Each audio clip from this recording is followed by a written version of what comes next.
I never thought my life would turn into one of those dramatic stories you hear about, but never expect to happen to you. Yet there I was, standing in front of my own house with an eviction notice flapping against the door like a cruel flag. My name is Lyndon and I teach high school English. I spent my days grading essays and trying to inspire teenagers to love Shakespeare. But that day, my mind was far from sonnets and soliloquies. I remember the moment vividly. The sun was setting, casting an orange glow over the neighborhood. I'd just finished a long day at school, and all I wanted was to kick off my shoes and relax. Instead, I found myself frozen on the doorstep, staring at those harsh words. Eviction. I could feel my heart pounding in my chest, a mix of disbelief and anger bubbling up inside me. I yanked the notice off the door and stormed inside, my mind racing. Graham, my husband, was supposed to be handling the bills. We'd agreed on that. He worked from home as a freelance graphic designer, which meant he had more time to manage things like this. But clearly something had gone terribly wrong. "Graham!" I called out, my voice echoing through the house. There was no immediate response, just the distant hum of his computer. I found him in his office, headphones on, completely oblivious to the storm brewing just outside his door. When he finally noticed me, he looked up with that charming smile that used to melt my heart. Now it only fueled my frustration. "Hey, Lyndon, how was your day?" I tossed the eviction notice onto his desk, watching as his smile faded into confusion and then something else. Fear, maybe? "What is this, Graham?" He picked up the paper, his eyes scanning the words. I could see the color drain from his face. I can explain." "Please do," I said, crossing my arms. My voice was steady, but inside I was anything but. I wanted to understand, but I also wanted to scream. Graham sighed, running a hand through his hair. "Work's been slow. I thought I could catch up before it got this far. I didn't want to worry you." I shook my head, disbelief washing over me. "Not worry me? Graham, this is our home. How could you keep this from me?" He looked down, unable to meet my eyes. I thought I could fix it. I wanted to believe him. I really did. But this wasn't the first time he'd hidden things from me. Little things like forgetting to pay a bill or missing a deadline. But this was our life, our stability, and he'd let it slip through his fingers. "Why didn't you tell me?" I asked, my voice softer now, tinged with hurt. "I was afraid," he admitted, finally looking up. "Afraid of what you'd think. Afraid of failing." His words hung in the air, heavy and suffocating. I felt a mix of emotions, betrayal, anger, and a deep sadness. This wasn't just about money. It was about trust, the foundation of our marriage. And right now, that foundation felt like it was crumbling beneath my feet. "I need some air," I said, turning away before the tears could fall. I grabbed my coat and stepped outside, the cool evening air a stark contrast to the heat of the moment. Standing on the porch, I tried to gather my thoughts. How had we ended up here? I thought about the early days of our relationship, the promises we'd made. We were supposed to be a team, but somewhere along the way, things had changed. I heard the door open behind me, Graham stepping out.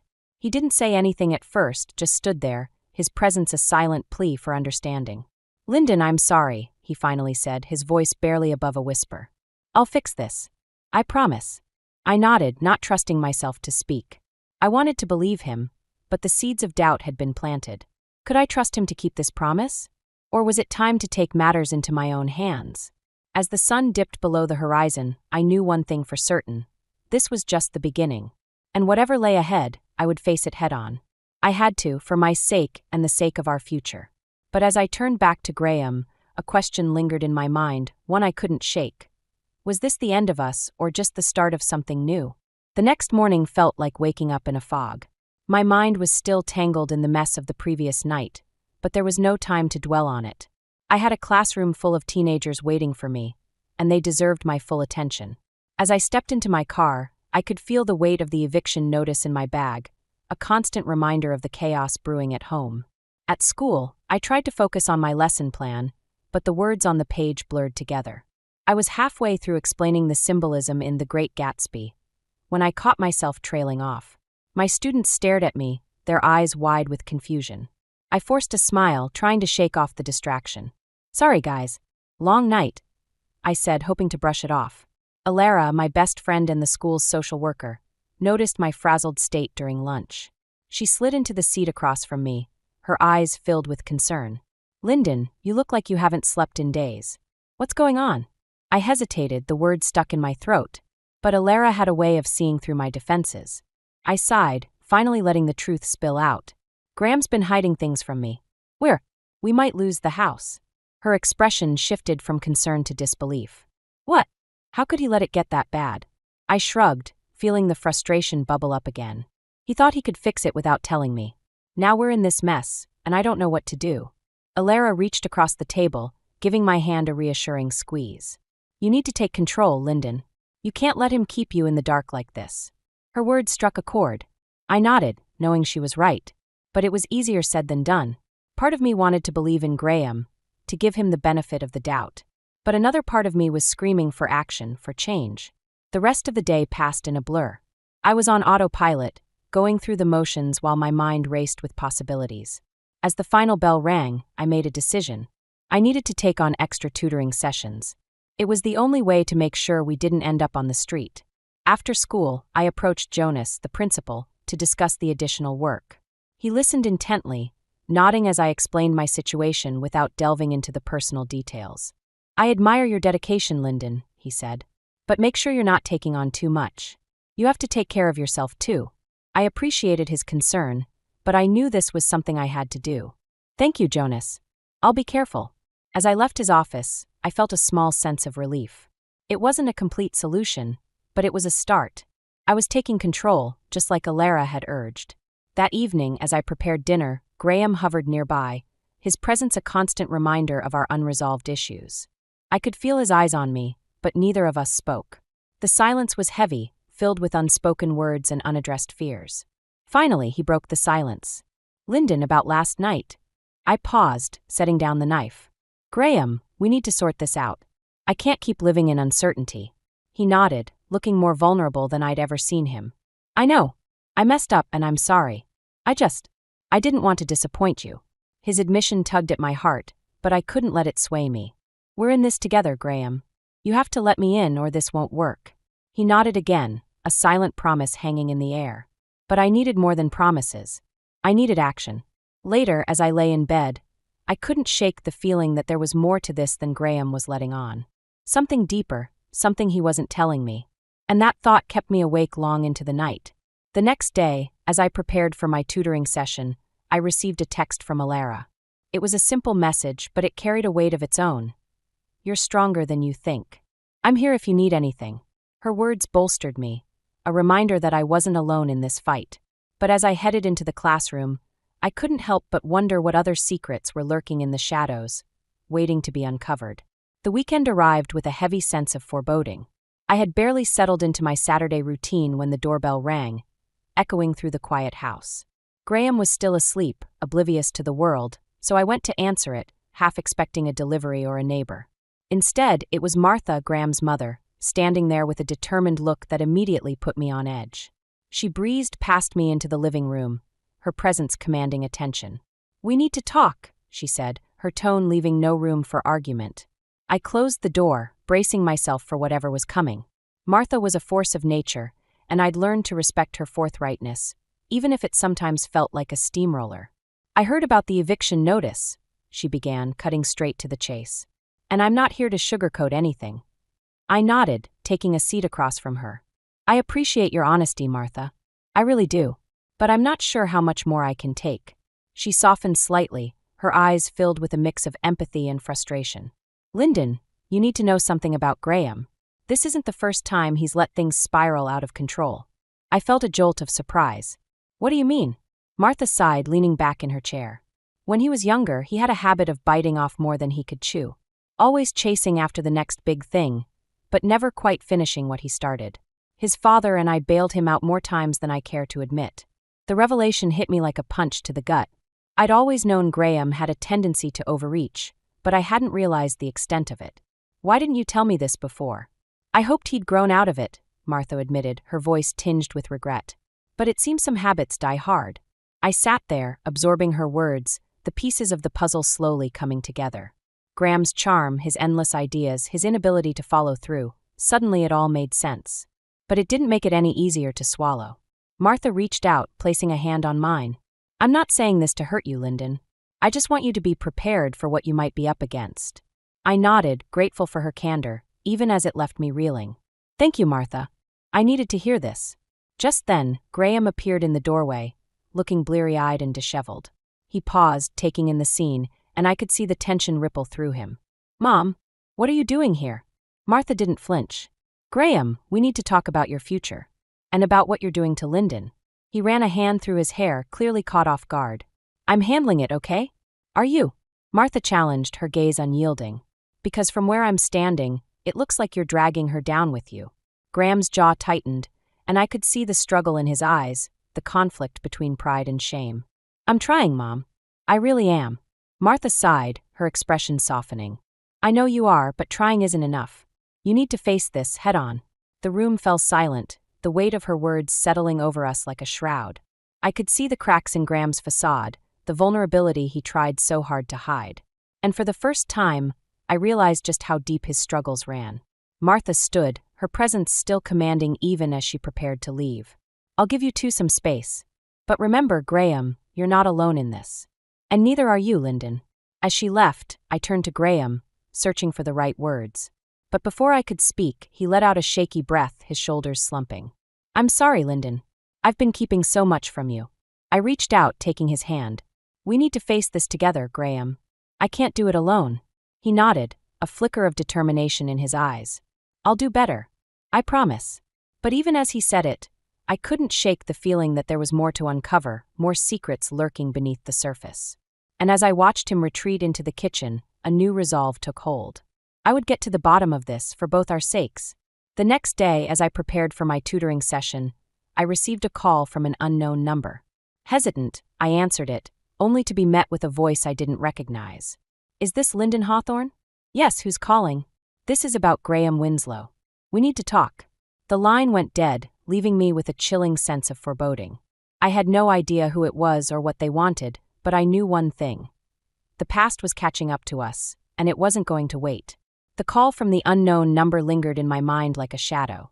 I tried to push it aside, focusing on my tutoring session, but the nagging feeling that something was about to unravel wouldn't leave me. As I worked through algebra problems with my student, my mind kept drifting back to the cryptic message. After the session ended, I found myself dialing the number back, my fingers moving almost of their own accord.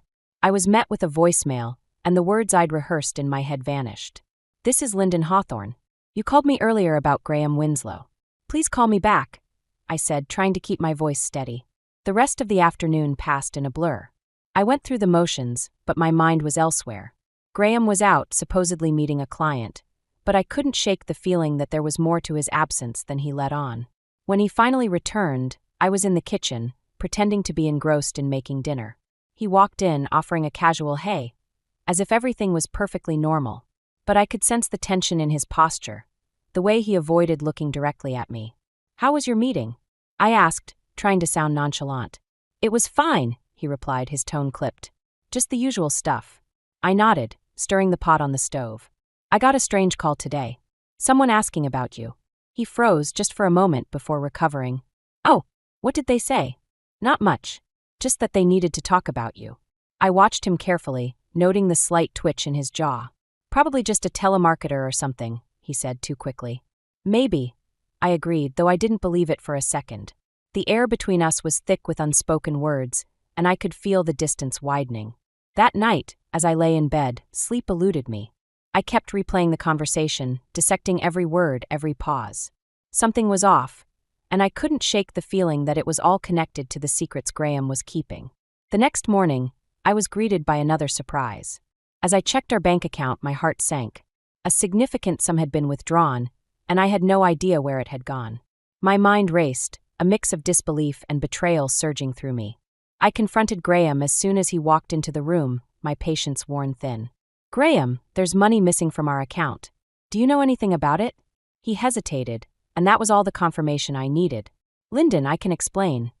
"Please do," I said, crossing my arms, trying to keep my voice steady.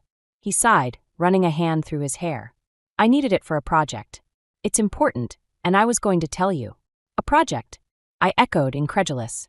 "Graham, we're on the brink of losing our home, and you're siphoning money for a project?" He looked away, shame etched across his features. "It's not just any project. It's something that could change everything for us." I shook my head, the anger and hurt colliding within me. You keep saying that, but all I see is you digging us deeper into this mess. He reached out, but I pulled back, the distance between us now a chasm. Lyndon, I'm doing this for us. Are you? I challenged, my voice rising. Because it feels like you're doing it for yourself. The words hung in the air, heavy and undeniable. I turned away, unable to look at him, the weight of his betrayal pressing down on me. Later, as I sat in my classroom, trying to find solace in the familiar chaos of school life, I received a text. It was from the unknown number. Meet me at the cafe on Main Street. It's important. I hesitated, the rational part of me screaming to ignore it. But curiosity and desperation won out.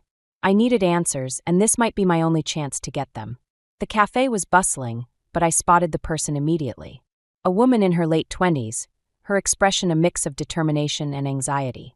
She waved me over, and I approached cautiously. Lyndon, thank you for coming, she said, her voice low. I'm sorry for the secrecy, but this is about Graham.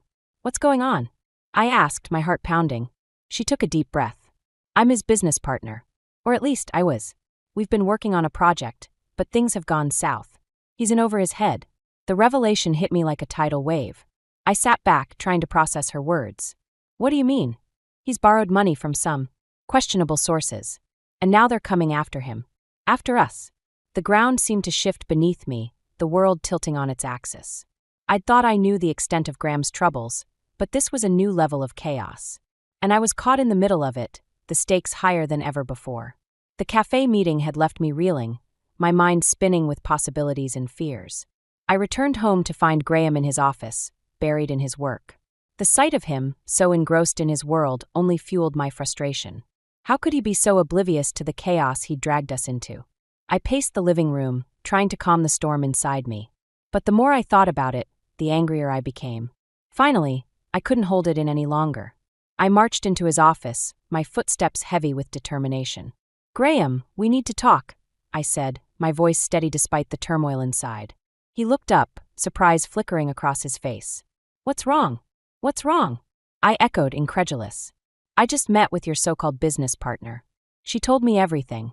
His expression shifted, a mix of guilt and defensiveness. Lyndon, I can explain. Explain what? I interrupted, my voice rising. That you've been borrowing money from God knows who?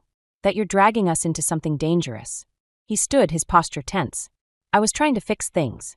I thought this project could be our way out. Our way out. I repeated, the words bitter on my tongue. Graham, this isn't just about you anymore. You've put both of us at risk. He opened his mouth to argue, but I held up a hand, cutting him off.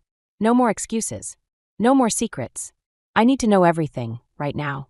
He hesitated, and I could see the conflict in his eyes. But finally he relented. All right.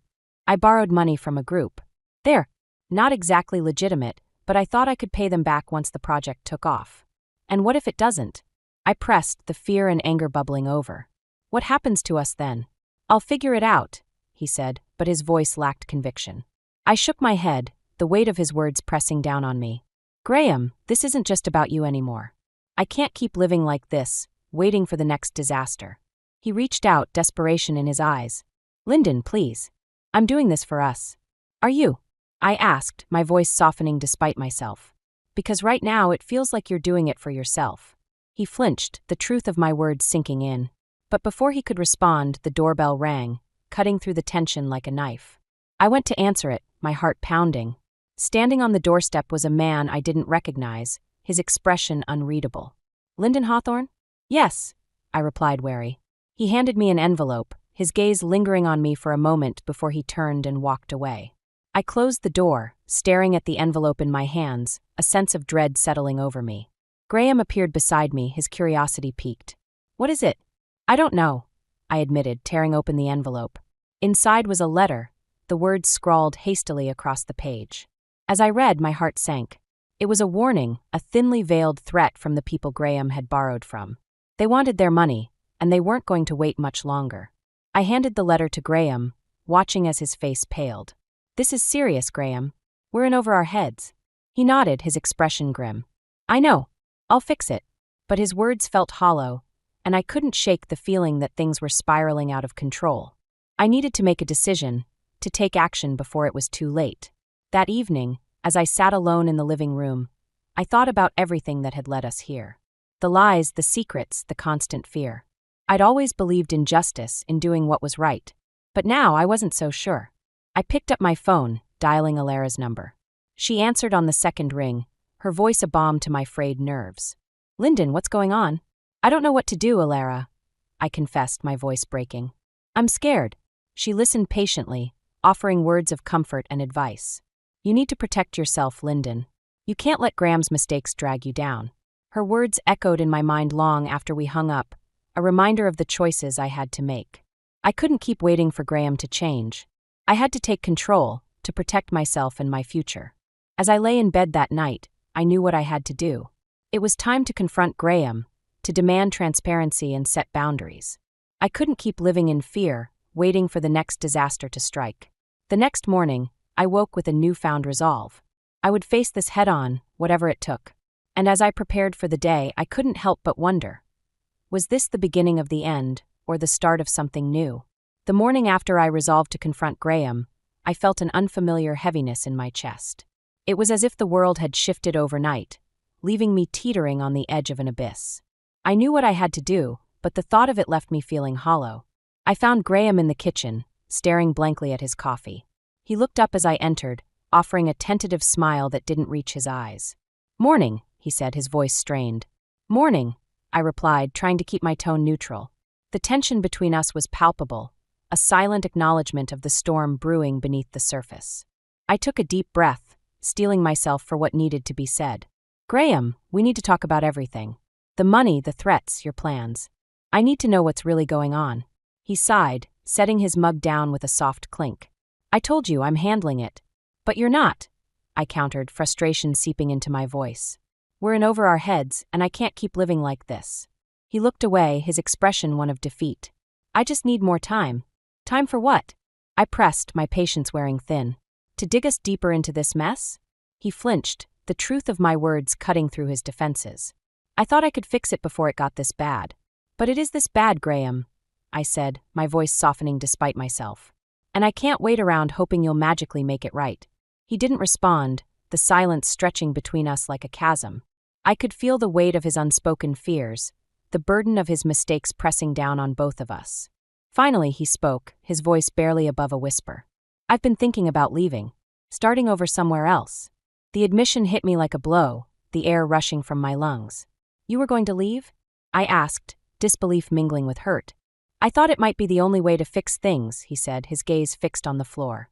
I stared at him, the reality of his words sinking in. He was willing to abandon everything, to run away from the problems he'd created. And in that moment, I realized how far we'd drifted from the life we'd once envisioned together. "I can't do this anymore, Graham," I said, my voice steady despite the turmoil inside. "You need to decide what you really want, and I need to protect myself." He looked up, panic flickering in his eyes. "Lyndon, please. I need you." "I can't be your safety net," I replied, feeling the weight of my decision settle over me. "Not if you're not willing to change." The conversation ended there, the finality of my words leaving us both reeling. I left the house, needing space to think, to breathe. I wandered aimlessly, my mind a whirlwind of emotions and fears. As I walked, my phone buzzed in my pocket. It was a message from Alara. "I'm here if you need to talk. You're stronger than you think." Her words were a balm to my frayed nerves, a reminder that I wasn't alone in this fight. But even with her support, I couldn't shake the feeling that I was standing on the precipice of something irreversible. Later, as I sat in the park trying to make sense of everything, my phone rang. It was a number I didn't recognize, but I answered it anyway, hoping for some clarity. "Lyndon Hawthorne?" a gruff voice asked. "Yes, who is this?" "This is about Graham. He owes us, and we're not waiting any longer." The threat hung in the air, a chilling reminder of the danger we were in. I ended the call, my heart pounding in my chest. The world felt like it was closing in, the walls of my carefully constructed life crumbling around me. I knew I had to act, to make a decision that would change everything. But as I sat there, the enormity of it all felt overwhelming, the path forward shrouded in uncertainty. Returning home, I found Graham waiting for me, his expression a mix of hope and fear. "Lyndon, I've been thinking. I want to fix this. For us." His words were sincere, but I couldn't ignore the gnawing doubt in my heart. "I need time, Graham, to figure things out." He nodded, understanding dawning in his eyes. "I'll be here when you're ready." As I retreated to the bedroom, I felt the weight of the world on my shoulders. I was at my lowest point, the future uncertain and fraught with peril. But deep down, I knew this was a turning point, a chance to reclaim my life and chart a new course. And as I lay awake that night, I couldn't help but wonder, was this the end of us, or the beginning of something I couldn't yet comprehend? The days that followed my decision to take control were a blur of tension and anticipation. I knew the confrontation with Graham was inevitable, and the weight of it loomed over me like a storm cloud. It was time to face the truth, to confront the demons that had haunted our marriage for too long.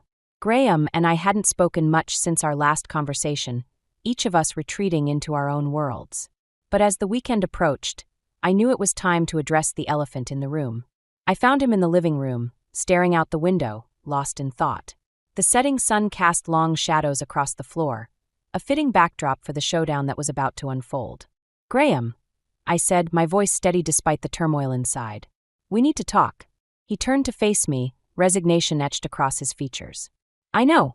I took a deep breath, gathering my courage. "I can't keep living like this. The lies, the secrets, it's tearing us apart." He nodded, the sadness in his eyes mirroring my own. "I've made a mess of things, Lyndon. I know that."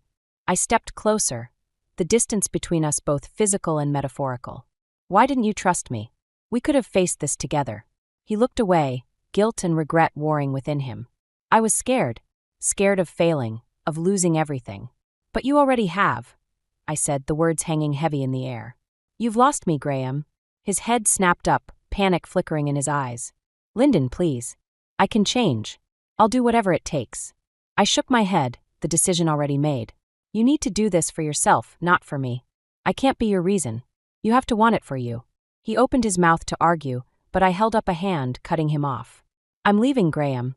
I need to find myself again, to figure out who I am without all of this." The silence that followed was deafening, the weight of my words settling over us like a shroud. I could see the realization dawning in his eyes, the understanding that this was the end of us as we knew it. Just then, the door swung open and Martha stepped in, her presence commanding as ever. She took in the scene, her eyes flicking between us with a knowing gaze. "Lyndon Graham," she said, her voice firm. "It's time for some tough love." Graham looked at her, confusion and fear mingling in his expression. "Mom, what are you doing here?" "I'm here to make sure you face the consequences of your actions," she replied, her tone leaving no room for argument. "I've decided to disinherit you, Graham, unless you change your ways." His eyes widened, shock and betrayal flashing across his face. "You can't be serious." "I am," Martha said, her gaze unwavering. "I love you, but you need to grow up. Lyndon deserves better, and so do you." The room fell silent, the gravity of her words sinking in. I watched as Graham processed the ultimatum, the reality of his situation finally hitting home. He turned to me, desperation in his eyes. "Lyndon, I shook my head, cutting him off. "This isn't about me, Graham. It's about you. You need to figure out who you are and what you want." He nodded, the fight leaving him. "I understand." Martha stepped forward, placing a hand on his shoulder. "We're here for you, Graham, but you have to take the first step." As I watched the exchange, I felt a strange sense of peace settle over me. This was the closure I needed, the end of a chapter that had been filled with pain and uncertainty. I knew it wouldn't be easy, but it was the right decision. I turned to leave, pausing at the door to look back at Graham one last time. "Take care of yourself, Graham." He nodded, tears glistening in his eyes. "You too, Lyndon." And with that, I stepped out into the cool evening air, the weight of the past finally lifting from my shoulders. I didn't know what the future held, but for the first time in a long time, I felt free.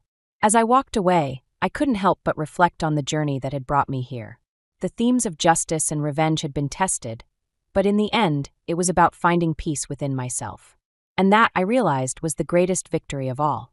Moving into my new apartment felt like stepping into a new chapter of my life. The space was small but filled with light, a stark contrast to the shadows I'd left behind.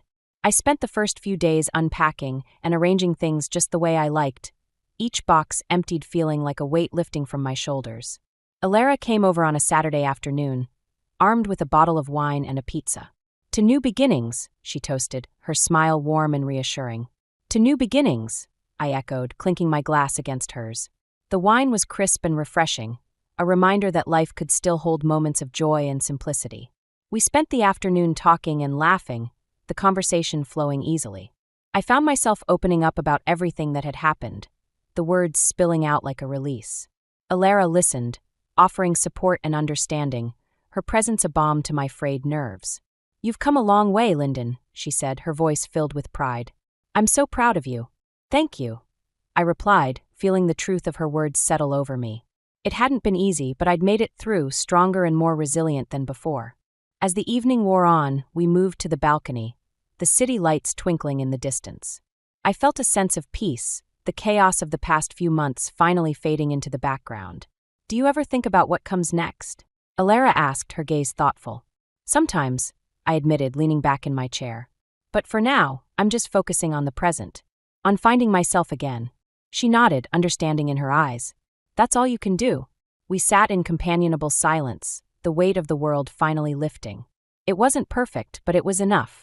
The next morning, I found a letter in my mailbox, the handwriting instantly recognizable. It was from Graham, and my heart skipped a beat as I opened it. "Lyndon, I know I've hurt you and I'm sorry.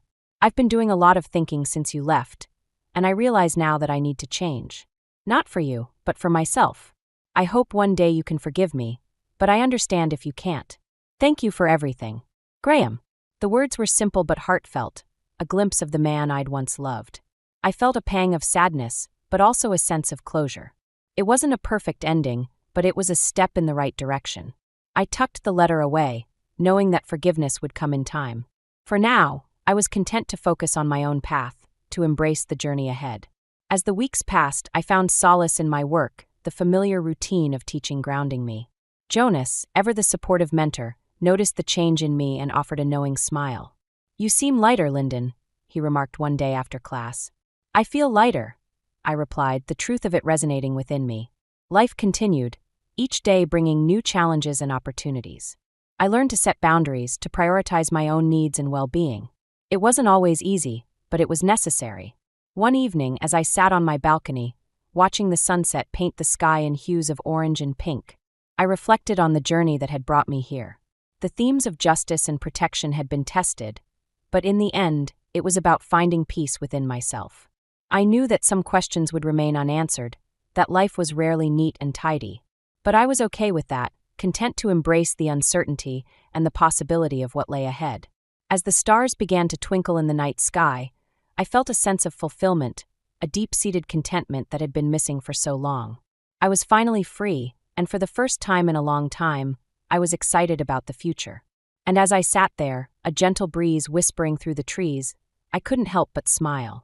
This was my story, and I was ready to write the next chapter, whatever it might hold.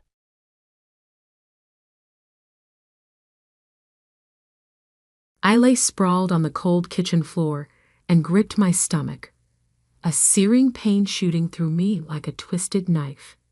Catherine, my small daughter, was standing close by, a terrified expression on her face. "Mommy, are you okay?" she said nervously.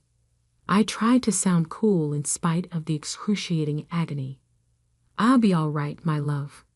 I pretended that my stomach discomfort was nothing more than a nasty one, trying to hide from her how serious my illness was. Footsteps sounded closer.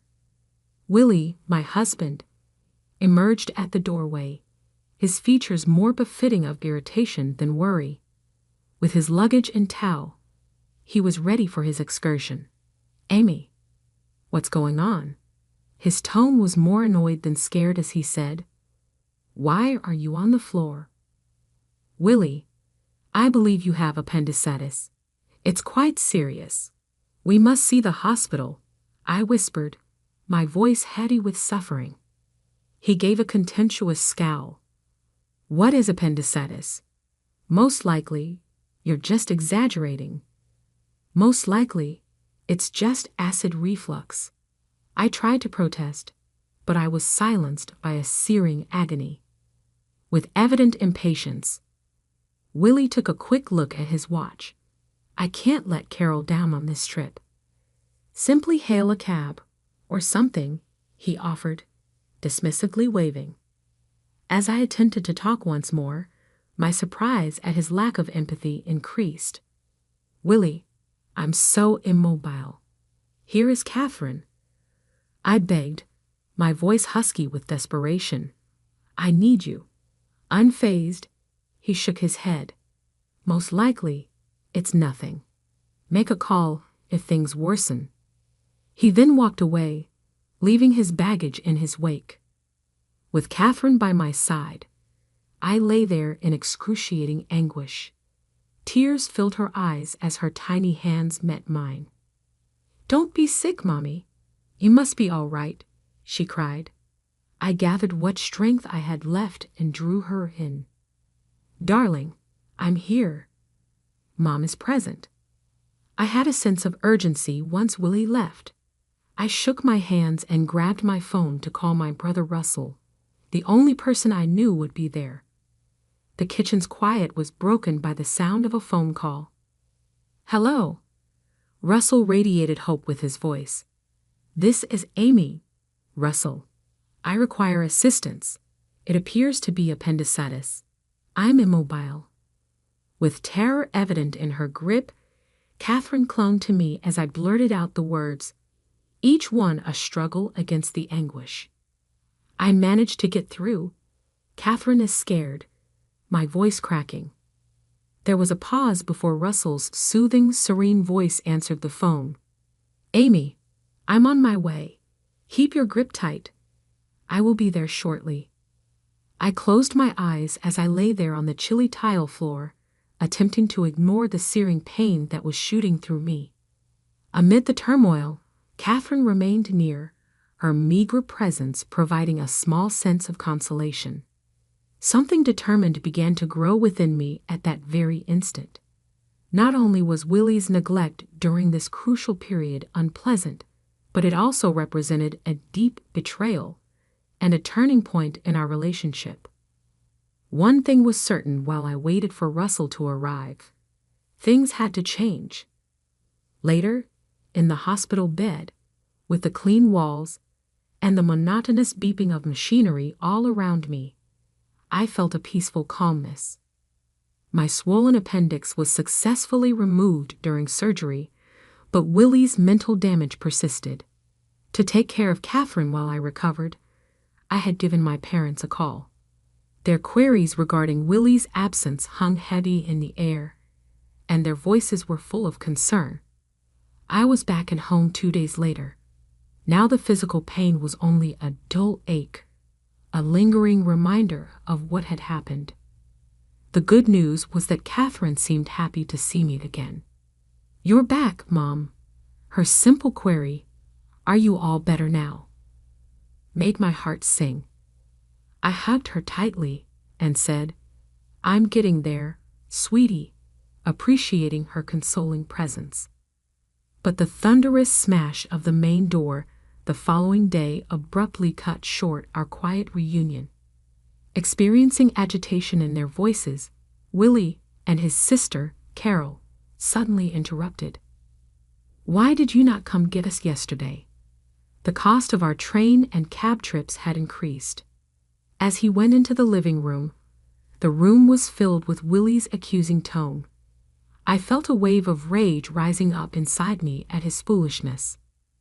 "Good to see you again. It must have been quite the trek." I met his gaze and spoke icily. Willie paused, surprised at my cold reception. The obvious tension seemed to stun even Carol. "What's with the attitude, Amy?" Willie made a demand. I was at my breaking point. "I was in the hospital while you were enjoying your trip," I said, frowning at Willie and his sister Carol, whose demands frequently caused him to neglect his family obligations. Willie was truly perplexed, and Carol's cheeks flushed. "What topic are you discussing?" "You're all right, then?" he questioned scornfully. "Willie, it's not just about getting by. It's about being there for your family when they need you," I shot back, losing no more patience. Before Willie could reply, the door flew open and our parents and Will's parents, together with Russell, were staring at Willie and Carol with a mixture of disappointment and rage in their eyes. "Why is everyone here?" Willie said, his voice quivering. His normal assurance wavered in the face of their intensive scrutiny. I took a big breath and forced myself to express how wounded and betrayed I felt. When Catherine and I most needed you, Willie, you abandoned us. You weren't there when I was in the hospital, I told our relatives. Willie appeared to become smaller, losing his usual bluster. His gaze darted about in search of an ally, but it was not to be found. Willie, it goes beyond this particular occurrence. It concerns all the instances in which you have prioritized Carol over your own family, Russell added, sounding a great deal of disappointment. Normally self-assured, Carol now seemed uncomfortable, her gaze flickering between the floor and the distressed looks all around her. Tension permeated the room as Willie attempted to explain himself by fumbling for explanations and rationalizations. This was a pivotal time for me. I came to the realization that Willie's negligence could no longer define my life. It was time to make a shift, time to defend Catherine, and stand up for myself. Though the meeting came to an unresolved finish, I saw it as the start of a new chapter in which I would no longer put up with being ignored. The events of the day left no doubt about their meaning. Our families were all in favor of me, and Willie's apathetic attitude had clearly broken down as they were leaving. Willie's parents gave me pitying glances, a tacit acknowledgement of their son's flaws. The conflicts of the day replayed in my head as I lay in bed that night, causing a flurry of feelings to swirl around me, including rage, disappointment, and a growing sense of empowerment. It was obvious that Willie's true colors had shown through, and I had to take responsibility for my own life. The days that followed were tense, filled with unspoken words and strained silences. Willie attempted to maintain normalcy, but the air between us was thick with tension. During this time, I took to reflecting on my deep-seated unhappiness and the undeniable need for change. The decision I was leaning towards wasn't easy, but it felt essential, like finally breathing freely after being suffocated for too long. One evening, as Willie nonchalantly flipped through TV channels, I approached him with a folder in hand, my heart pounding but my resolve steadfast. "Willie, we need to talk," I said, my voice steady. He looked up, irritation crossing his features. "What now, Amy?" Taking a deep breath, I handed him the folder. "I want a divorce," I declared. Willie stared at me, a mix of disbelief and scorn etched across his face. "Divorce? That's absurd, Amy. You're blowing things out of proportion," he retorted. I shook my head, feeling a surge of empowerment wash over me. "It's not an exaggeration. I thought long and hard about this. You consistently prioritized Carol over me and Catherine. I can't continue like this." Willie sneered, his voice dripping with condescension. "You think you can manage alone? Don't be naive, Amy." His words were intended to wound, but I stood my ground. "I'm not naive, Willie. I understand what this means, but I'd rather face uncertainty than continue feeling invisible in my marriage." He laughed coldly, a bitter sound that echoed in the tense air. "Good luck, Amy. You'll regret this once you realize how tough it is out there." His dismissal fueled my resolve. I felt my anger rise, not just at his words, but at the years of being sidelined. This moment, though fraught with challenges, marked a new beginning for me, a step toward reclaiming my life and my worth. Maintaining my composure, I firmly declared, "This is my decision, and I'm sticking to it." For a moment, it seemed Willie might argue further, but instead, he just shrugged, a smug smirk spreading across his face. "Fine, have it your way. But remember I warned you," he said dismissively, as he turned back to the TV, ignoring me once again. Amidst a whirlwind of emotions, fear was undoubtedly present, but more overpowering was the sense of liberation I felt.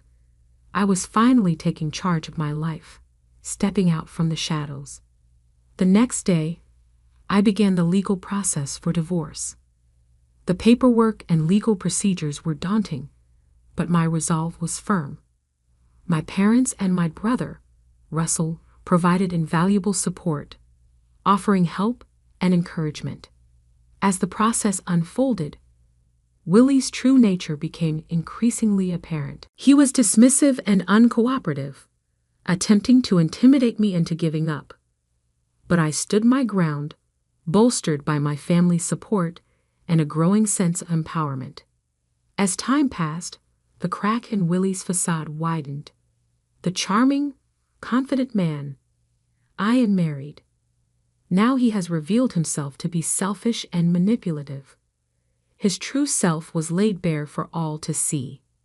The divorce proceedings were arduous, but I approached each challenge with bravery. Each step forward was a testament to my newfound determination. I was no longer the woman who lay ignored and in pain on the kitchen floor. I was reclaiming my life, my dignity, and my happiness. The divorce process was exhausting, punctuated by Willie's continual attempts to undermine and belittle me. In our meetings, he would sneer and make derogatory remarks about my parenting and my future without him. However, his words did not defeat me. Instead, they fueled my determination to free myself from his toxic influence. "Enjoy your struggles, Amy," Willie taunted during one of our final meetings. "You'll soon see how good you had it with me." His arrogance was infuriating, but I remained composed. I'd rather face challenges every day than spend another moment with someone who has so little regard for his family. I replied firmly, and Willie's smug demeanor briefly faltered, replaced by a flicker of anger, which he quickly masked with a scoff. My resolve was clear. I was moving forward, no longer tethered by his disdain. I could feel that my words had struck a nerve. On the day the divorce was finalized, I experienced a peculiar mix of relief and anxiety. I was finally free from Willie, but the path ahead looked formidable. However, as I stepped out of the courthouse, a surge of liberation swept through me, revitalizing my spirit. In the weeks that followed, Willie's life began to unravel. His neglectful behavior during our marriage and the news of our separation became hot topics among his workplace peers. Those who had once admired him now looked at him with a mix of pity and disdain. His charming facade had crumbled, revealing the pettiness and selfishness that lay beneath. The news of our divorce spread quickly through our community, thanks in part to my well-connected cousin. Willie, who had always been deeply concerned about his image and reputation, suddenly found himself the subject of whispered conversations and judgmental glances. Carol, too, was not spared from scrutiny. Her involvement in our marital issues became widely known, and friends and neighbors started to view her with suspicion and disapproval. The once solid bond she shared with Willie now appeared strained and uncomfortable. One evening, as I picked up Catherine from school, I overheard a heated argument between Willie and Carol outside their house. Their voices were laden with blame and resentment. "It's your fault we're in this mess," Carol shouted. "How dare you blame me? You're the one who couldn't keep your family together," Willie retorted, his voice thick with anger. Their public quarrel was a stark contrast to the united front they once displayed. The discord shown by their actions had finally borne fruit, and now they were dealing with the consequences. As I walked away with Catherine, a sense of vindication washed over me. Willie and Carol were now experiencing the fallout of their selfish choices. It was a harsh lesson, but one that seemed justly earned. The challenges they faced were entirely of their own making. That night, as Catherine slept peacefully in her room, I found myself by the window, reflecting on the tumultuous past few months. The journey had been arduous, yet it led me to a place of strength and self-respect. I had stood up for my dignity and Catherine's future. Though the road ahead was uncertain, I felt equipped to face it with newfound confidence. In the wake of the divorce, life began to settle into a new, quieter, yet more fulfilling rhythm. The burden of my unhappy marriage had been lifted, giving way to a refreshing sense of independence. With Catherine by my side, I started the process of reconstructing my life piece by piece. My main goal was to get a job. I was concerned about the gap in my CV from the years I spent being a mother, but I was adamant about not giving up. I eventually secured a job at a small accounting business following multiple interviews. The company offered a flexible and understanding work environment, and its supportive leadership supported working mothers. For me, it was the ideal fit. With the forbearance that only a kid can exhibit, Catherine also adjusted to our new lifestyle. As she started kindergarten, she made new friends and threw herself wholeheartedly into her academics. Unlike the harsh atmosphere of the past, her laughing and lively talks brought joy and light into our home. Even with these good developments, memories of my time spent with Willie would periodically reappear. As I was leaving Catherine off at school one afternoon, I noticed some parents speaking to each other. "Amy, that's who she is," one of them said. Her husband left her because he couldn't stand being around her anymore. Even though their remarks hurt, I kept my head up. The judgment and rumors were little costs for the independence and tranquility I was now able to experience. In the meantime, Willie's life was becoming worse. His reputation, which had been spotless before, had become obviously damaged, and his pride took a serious hit. He was trying very hard to hide the fact that he had moved back in with his parents, as I found out through common connections. Despite a few sad recollections, this new chapter in my life was largely a testament to my perseverance and the better future Catherine and I had ahead of us. After a while, everyone found out that Willie had moved back home with his parents. Nor had Carol's circumstances improved. Her interfering in our marriage had caused rifts with many of her friends, and her relationship with Willie had taken a serious hit. Their relationship was plagued by guilt and sorrow, and they hardly communicated at all. In my case, I took solace in my family's unwavering support. Russell, my brother, had moved in closer, and he was a regular source of support and comfort. Catherine was showered with love and care from my parents, which helped to mend the wounds from the past. I thought back on my trip, the suffering, the struggle, and finally the release. One day, as I was sipping coffee quietly in my kitchen, everything had brought me to this peaceful moment. Not only had I survived, but I had also come out stronger and more confident. The doorbell disturbed my reverie. I discovered Willie standing there with a defeated expression on his face when I opened the door. "I apologize, Amy." With regret in his voice, he remarked, "I didn't realize what I had until it was gone." Even though it was late, his apologies confirmed my choice. I softly said, "Thank you, Willie, but it's too late. I've moved on." I felt a deep sense of closure as I shut the door on Willie and the life we had shared. I'd closed that chapter of my life and was starting a new one. I was the creator of my own story in this new chapter, and I could mold my destiny any way I pleased. A grin appeared on my face when Catherine's voice came from the living room. I approached her, excited to welcome the life that awaited me, a life full of opportunities and promise.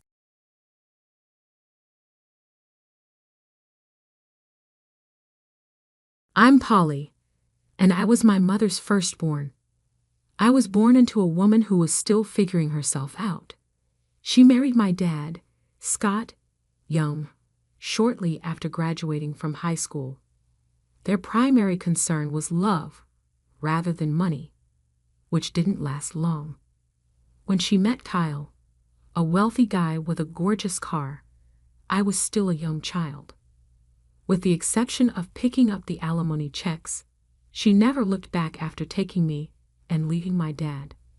Kyle appeared kind at first. He would play with me in his large, glossy office while bringing me little gifts. But my mother moved away from him. She constantly gave me the look that said I brought up memories of a life she wished to forget. One evening, I was supposed to be watching TV when I heard them conversing in the kitchen. She resembles Scott too much, my mother remarked angrily. Always asking questions, always looking at me like he used to. It ached to hear her talk about me as though I was a problem, even though at the time I didn't comprehend what she meant. I cherished my biological father, even though he lived in a tiny apartment across the city. Spending time with him was always enjoyable, even if we were just playing in the park or getting takeout pizza. That night, my mother said something that really resonated with me, and over time, she just grew more critical. Whenever I attempted to assist her around the house or completed my homework in the living room, she would ask, "Can't you do anything right?" In contrast, my dad was not like that. He would always say, "You're doing great, Polly," whether I showed him my grades or her school drawing. Don't let anyone tell you otherwise. When I started school, things at my mom and Kyle's house became more tense. My mother was constantly stressing about how important it was for me to look good, dress nicely, and hang out with the correct kids. "Why are you unable to dress like the daughter of Karen?" she would say. Look at her, and show me a photo from a gathering to which I was not invited. I finally lost it one day after Mother reprimanded me for dragging muck into the hallway. At least Dad doesn't yell about a bit of dirt. Before I knew it, her hand was burning my cheek with a slap. Her face was near to mine, her breath smelling of coffee and rage. "Don't talk about your father like that," she whispered. My eyes began to well up with tears, but I controlled them as my father had taught me to do.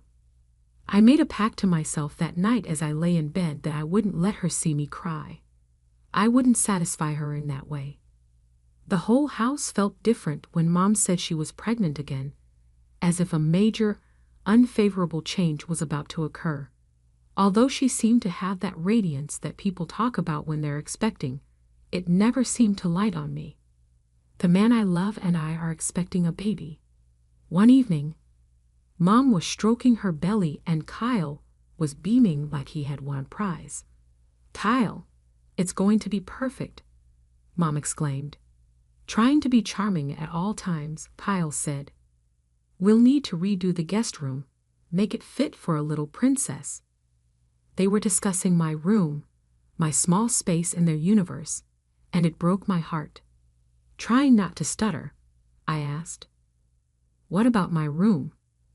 Mom gave me a look and tightened her smile. "Polly, you are free to relocate to the smaller room. It's just the newborn will require the room." The way she used the word fair suggested that there was no need for debate. Thus, I relocated, gathered my belongings, and took up residence in the house's tiniest room, which was no larger than a closet. After a quick turn of events, Mary was born. Everyone had nothing to say but about her. "Isn't she just the most beautiful baby you've ever seen?" Cradling Mary as though she were the most wonderful thing in the world, Mom would gush to her friends over the phone. "Yeah, she's cute," I would murmur, attempting to enter the dialogue. Cute was putting it mildly.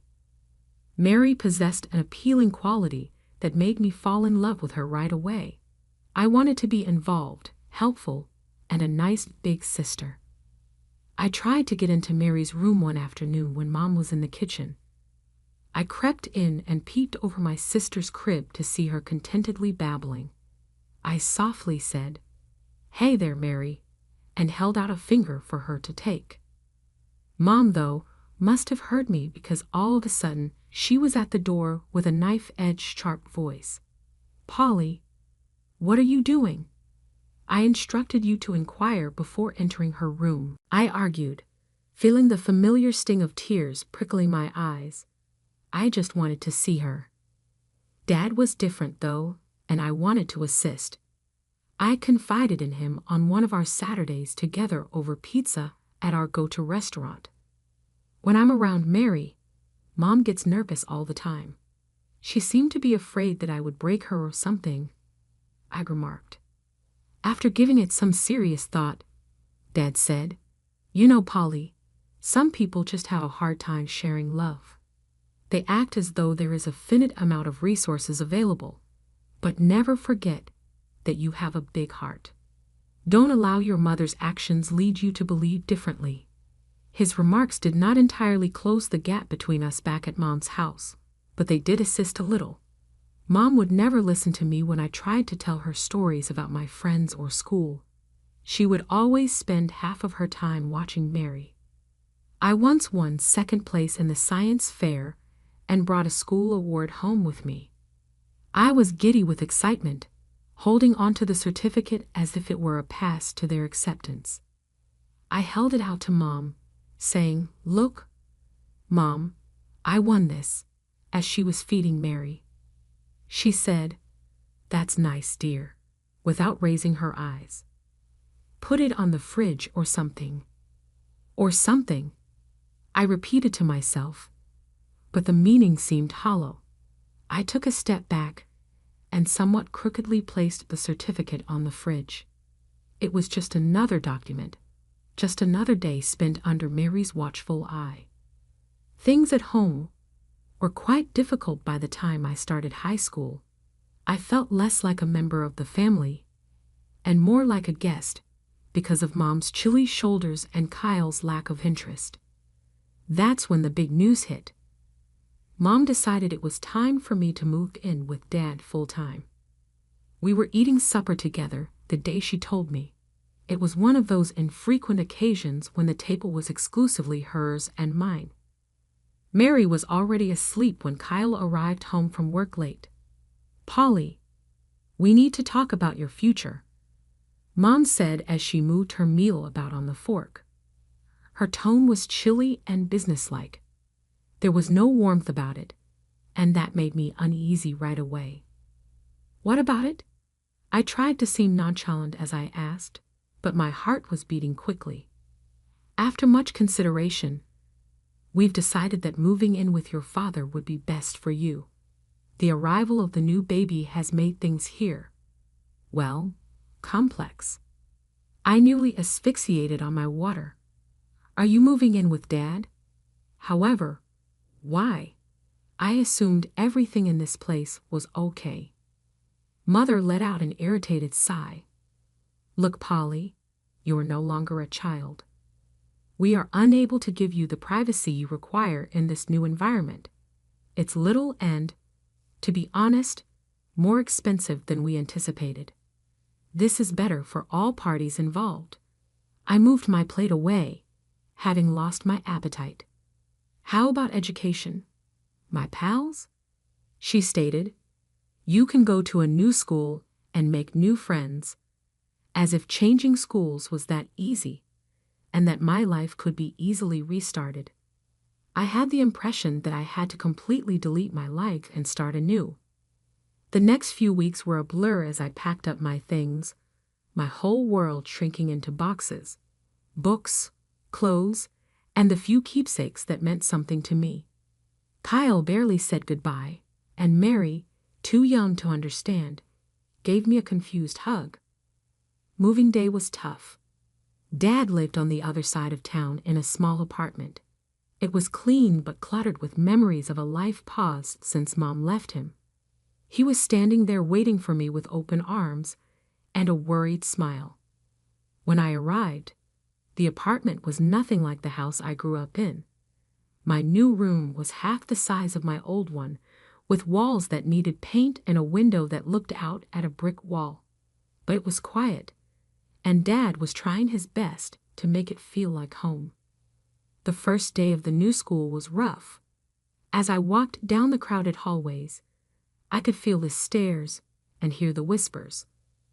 "That's the new girl," they'd say, as if I were some kind of oddity. In class, I kept to myself, dibbling in my notebook and trying to block out the murmurs. When the bell rang, I was the first one out the door, not wanting to linger. At home, Dad noticed my mood. "How is school?" he asked, trying to keep his tone light. "It was fine," I lied, shrugging off my coat and dropping my bag by the door. "If it gets tough, you tell me, okay? We're in this together. You're not alone, Polly." His words meant a lot, but the loneliness I felt was deep. Knowing it wasn't just about missing my old friends or the big house, it was about feeling unwanted, like I was pushed out because I was too much of a burden.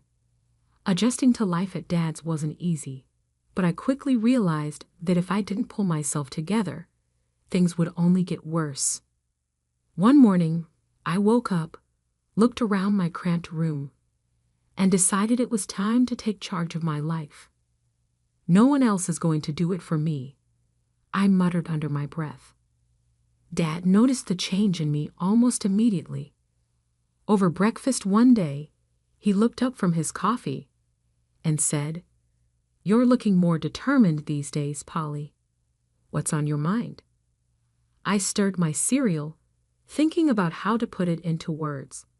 "I want to make something of myself, Dad. I don't want to end up stuck, you know."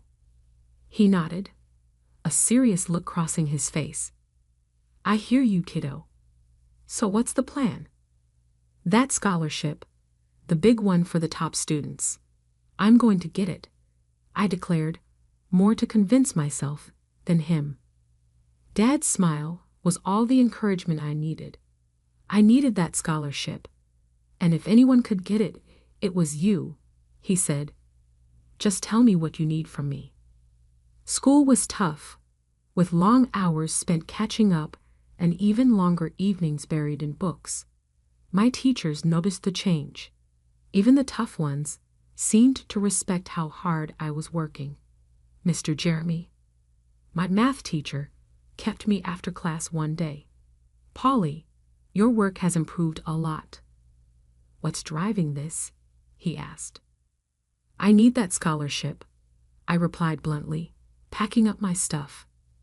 "I've got plans, and they don't include being stuck here forever." Mr. Jeremy studied me for a moment, then nodded slowly. "Well, keep at it and let me know if you need extra help. I'm here." Making friends wasn't easy, but I managed to find a few people who didn't mind that I was focused on my goals. During lunch, I'd sit with Linda and Peter, two kids who weren't exactly popular, but knew how to laugh. "So, Polly, you're like a library ninja now, huh?" Peter joked one day, nudging me as we sat down with our trays. I cracked a smile. "Yeah, got to be stealthy if I want to snag the best study spots." Linda chimed in, her voice soft but sincere. "It's cool what you're doing, Polly. Most wouldn't bother." Days turned into months, and the pressure grew as the application deadlines got closer. Dad was my rock, always there with a hot meal and a listening ear whenever the stress became too much.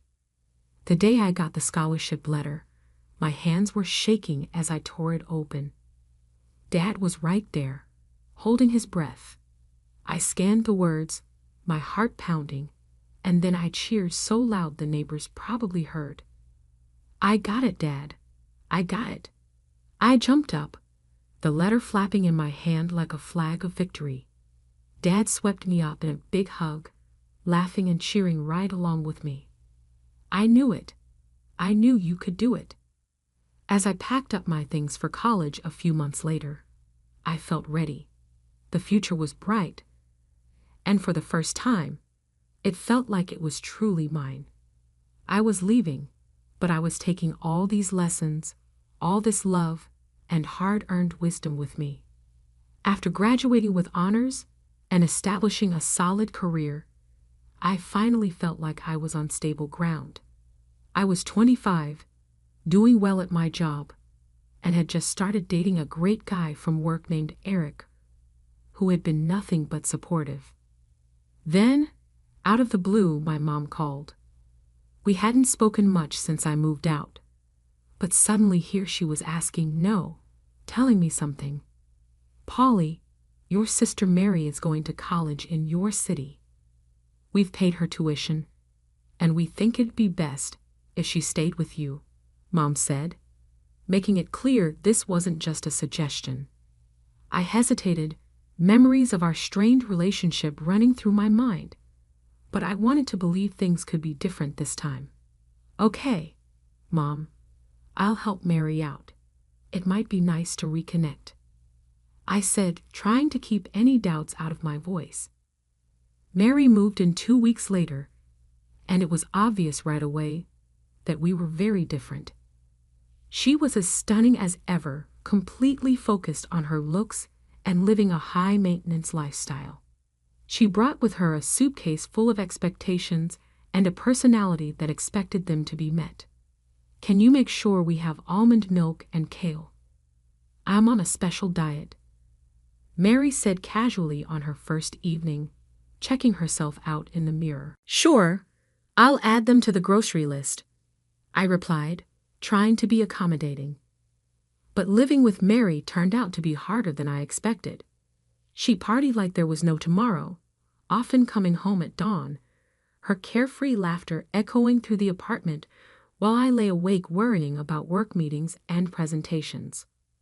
One afternoon, Eric came over while Mary was getting ready for another night out. I noticed how she smiled at him just a bit too sweetly, and for a bit too long. After she left, Eric spoke up. Polly, I think Mary's got the wrong idea about me. She's been, well, flirty. I felt a wave of anger and embarrassment. Thanks for telling me, Eric. I'll talk to her.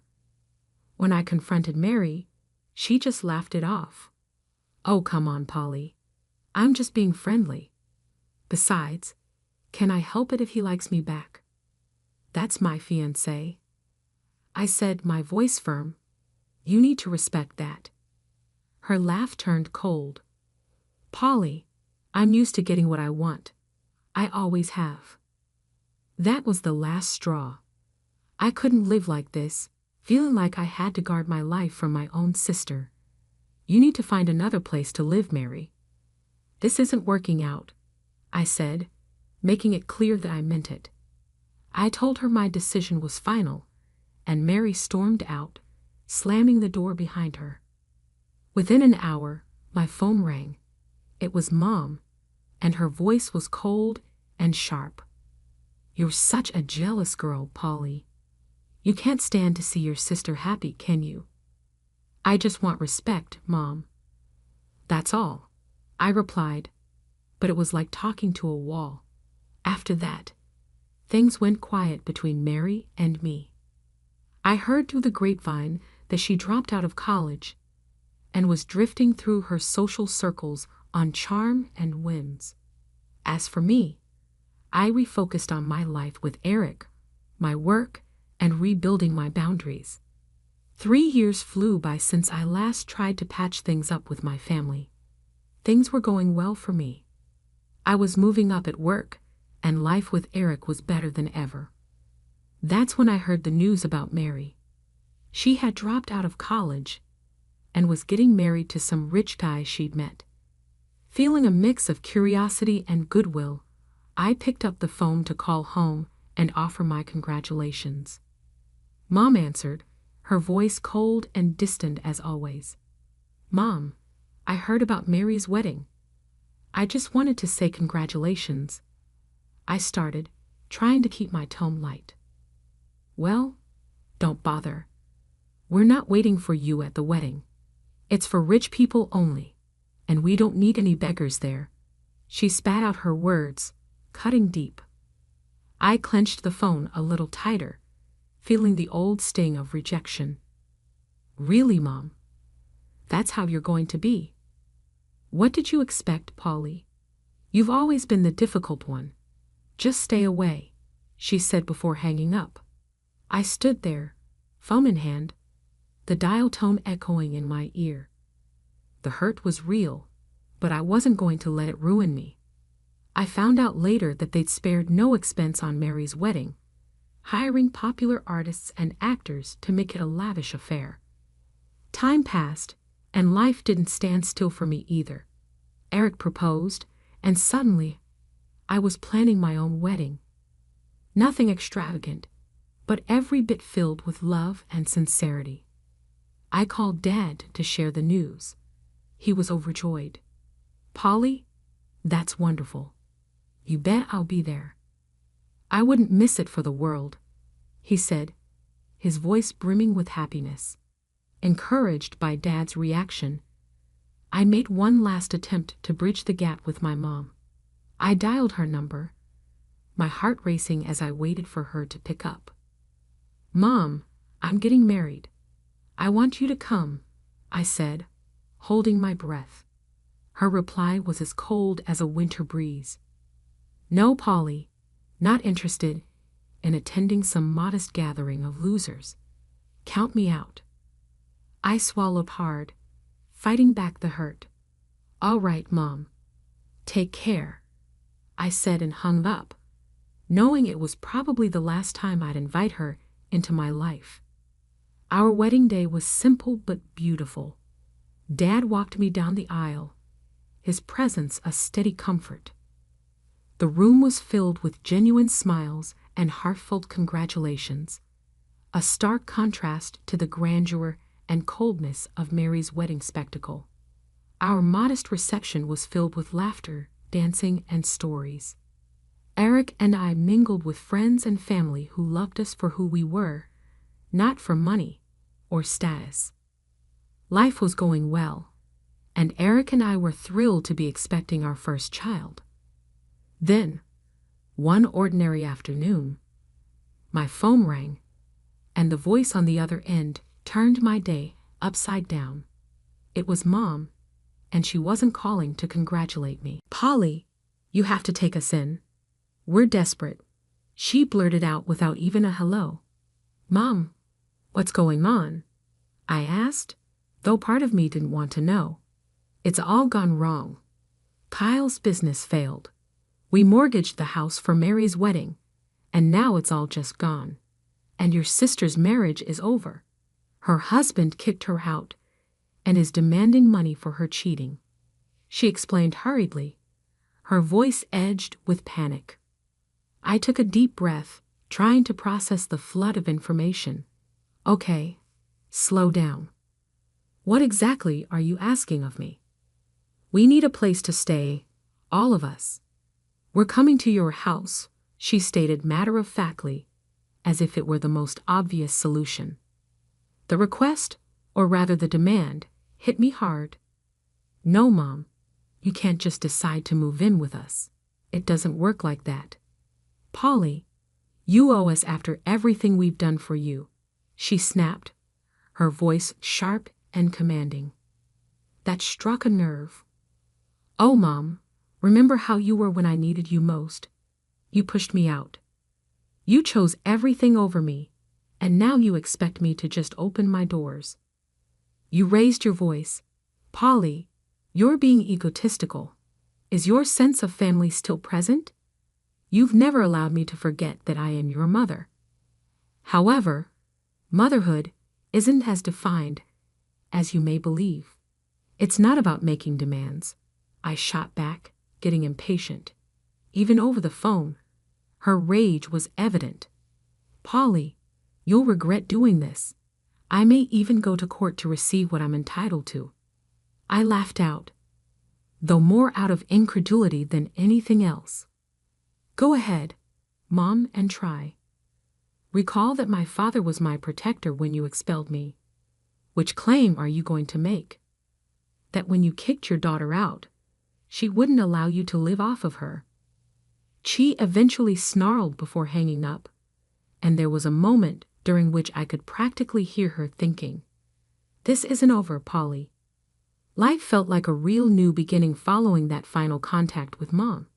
Eric and I were preoccupied with preparing the nursery, choosing paint colors, putting the crib together, and managing the typical highs and lows of pregnancy. I was arranging some baby clothing we had recently purchased, putting them nicely into the new dresser, on a bright and early Friday morning. While in the corner, Eric was using an electric screwdriver, making a buzzing sound. He stopped and gave me a quick wipe of his forehead before grinning at me. "Polly, how are things doing over there? Do you need any assistance?" "I understand. Thank you." Simply contemplating everything. "Really? This is happening?" I touched a small, flimsy onsie in response. "It is, in fact," Eric announced. "We're going to be parents," with astonishment and a hint of apprehensive enthusiasm in his voice. A knock on the door occurred at that very moment. It astonished me. Who could it be on a Friday morning thus early? I carried on organizing while Eric went to answer it.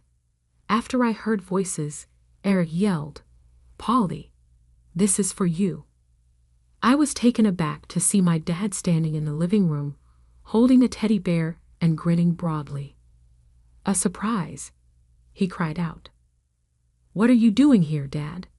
I hurried over to give him a great embrace, unable to contain my excitement.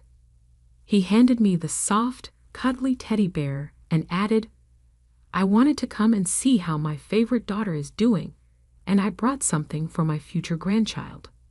"I'm grateful, Dad. That you're here means the world to me," I said, a little choked up.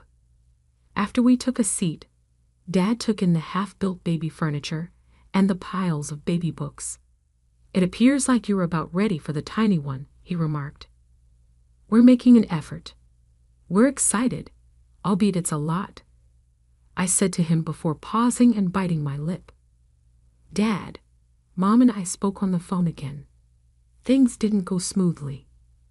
Dad became serious in his expression. "Your mom told me about it. Was she not overly happy, was she?" "No, she wasn't. But I didn't back down, Dad. I needed to, for the baby, for Eric, and for myself. Here we need peace," I firmly stated. We spent the day laughing and telling stories, and just hanging out with Dad, who occasionally offered us some amusing parenting advice. It was a pleasant day, the kind of day you know you'll remember with nostalgia. Dad, Eric, and I were sitting on the porch watching the sun set and the sky become pink and orange, with a light breeze rustling the leaves. Eric enveloped me with his arm, and I snuggled closer to him. I looked out at the waning light and added, "I feel lucky we have each other, and we're about to start this amazing new chapter, despite everything with Mom and all the drama.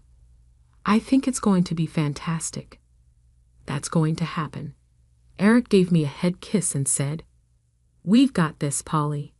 I was deeply content and prepared for what lay ahead as night fell, and Dad said his farewell.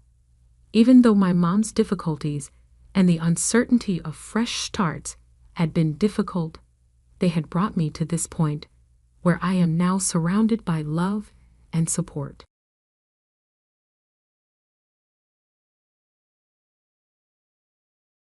I made the decision to execute the strategy I had been considering for some time on the day my dad returned home.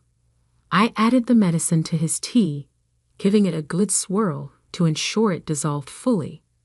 I then gave him the cup and watched, unperturbed, as he drank it all.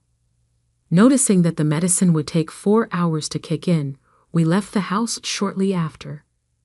We had to exercise patience because the medicine was supposed to render him unconscious. My dad's house has CCTV cameras, so I hooked them up to my phone so I could watch everything that happened there, even while I wasn't present. It was a wise decision, and knowing that I could always see what was happening brought me comfort. 5 hours later, I looked at my phone and began to watch the live feed. My dad was fully unconscious, laying on the living room couch, just as I had anticipated. He wasn't even moving. That's when I was caught off guard. Lauren, my dad's girlfriend, entered the room and discovered him unconscious. She approached him and smacked him in the face in an attempt to rouse him up, rather than freaking out or running for assistance. But he merely lay there, unconscious, giving no response at all. Lauren accomplished something unexpected instead of being alarmed or anxious. She became animated and began to hop up and down. She seemed to have been waiting for this very time. She took out her phone and made a video call to someone after her small celebration. There was a man with a broad smile on his face who answered the phone. Lauren informed him, "Baby, the old fool is dead. We own wealth." She firmly believed that my dad had passed away and that she would now receive his entire estate. My dad had modified his will to give everything to Lauren, but Lauren had been tricked into thinking that. It all began when my dad told us Lauren was his new girlfriend and introduced her to our family. We initially assumed he was kidding. My dad is 75 years old, and his name is Scott. Now that I'm an adult, most of my siblings and I are married. My wife and I still intend to have children, although my 3 older siblings are now parents. My father is a well-off man, together with my late mother. They started from the ground up 2 prosperous beverage companies. They put in countless hours to establish their businesses, and as a result, their items are well known. My dad never remarried, and my mom passed away 12 years ago. We were so astonished when he unexpectedly called us all at once and presented us to Lauren.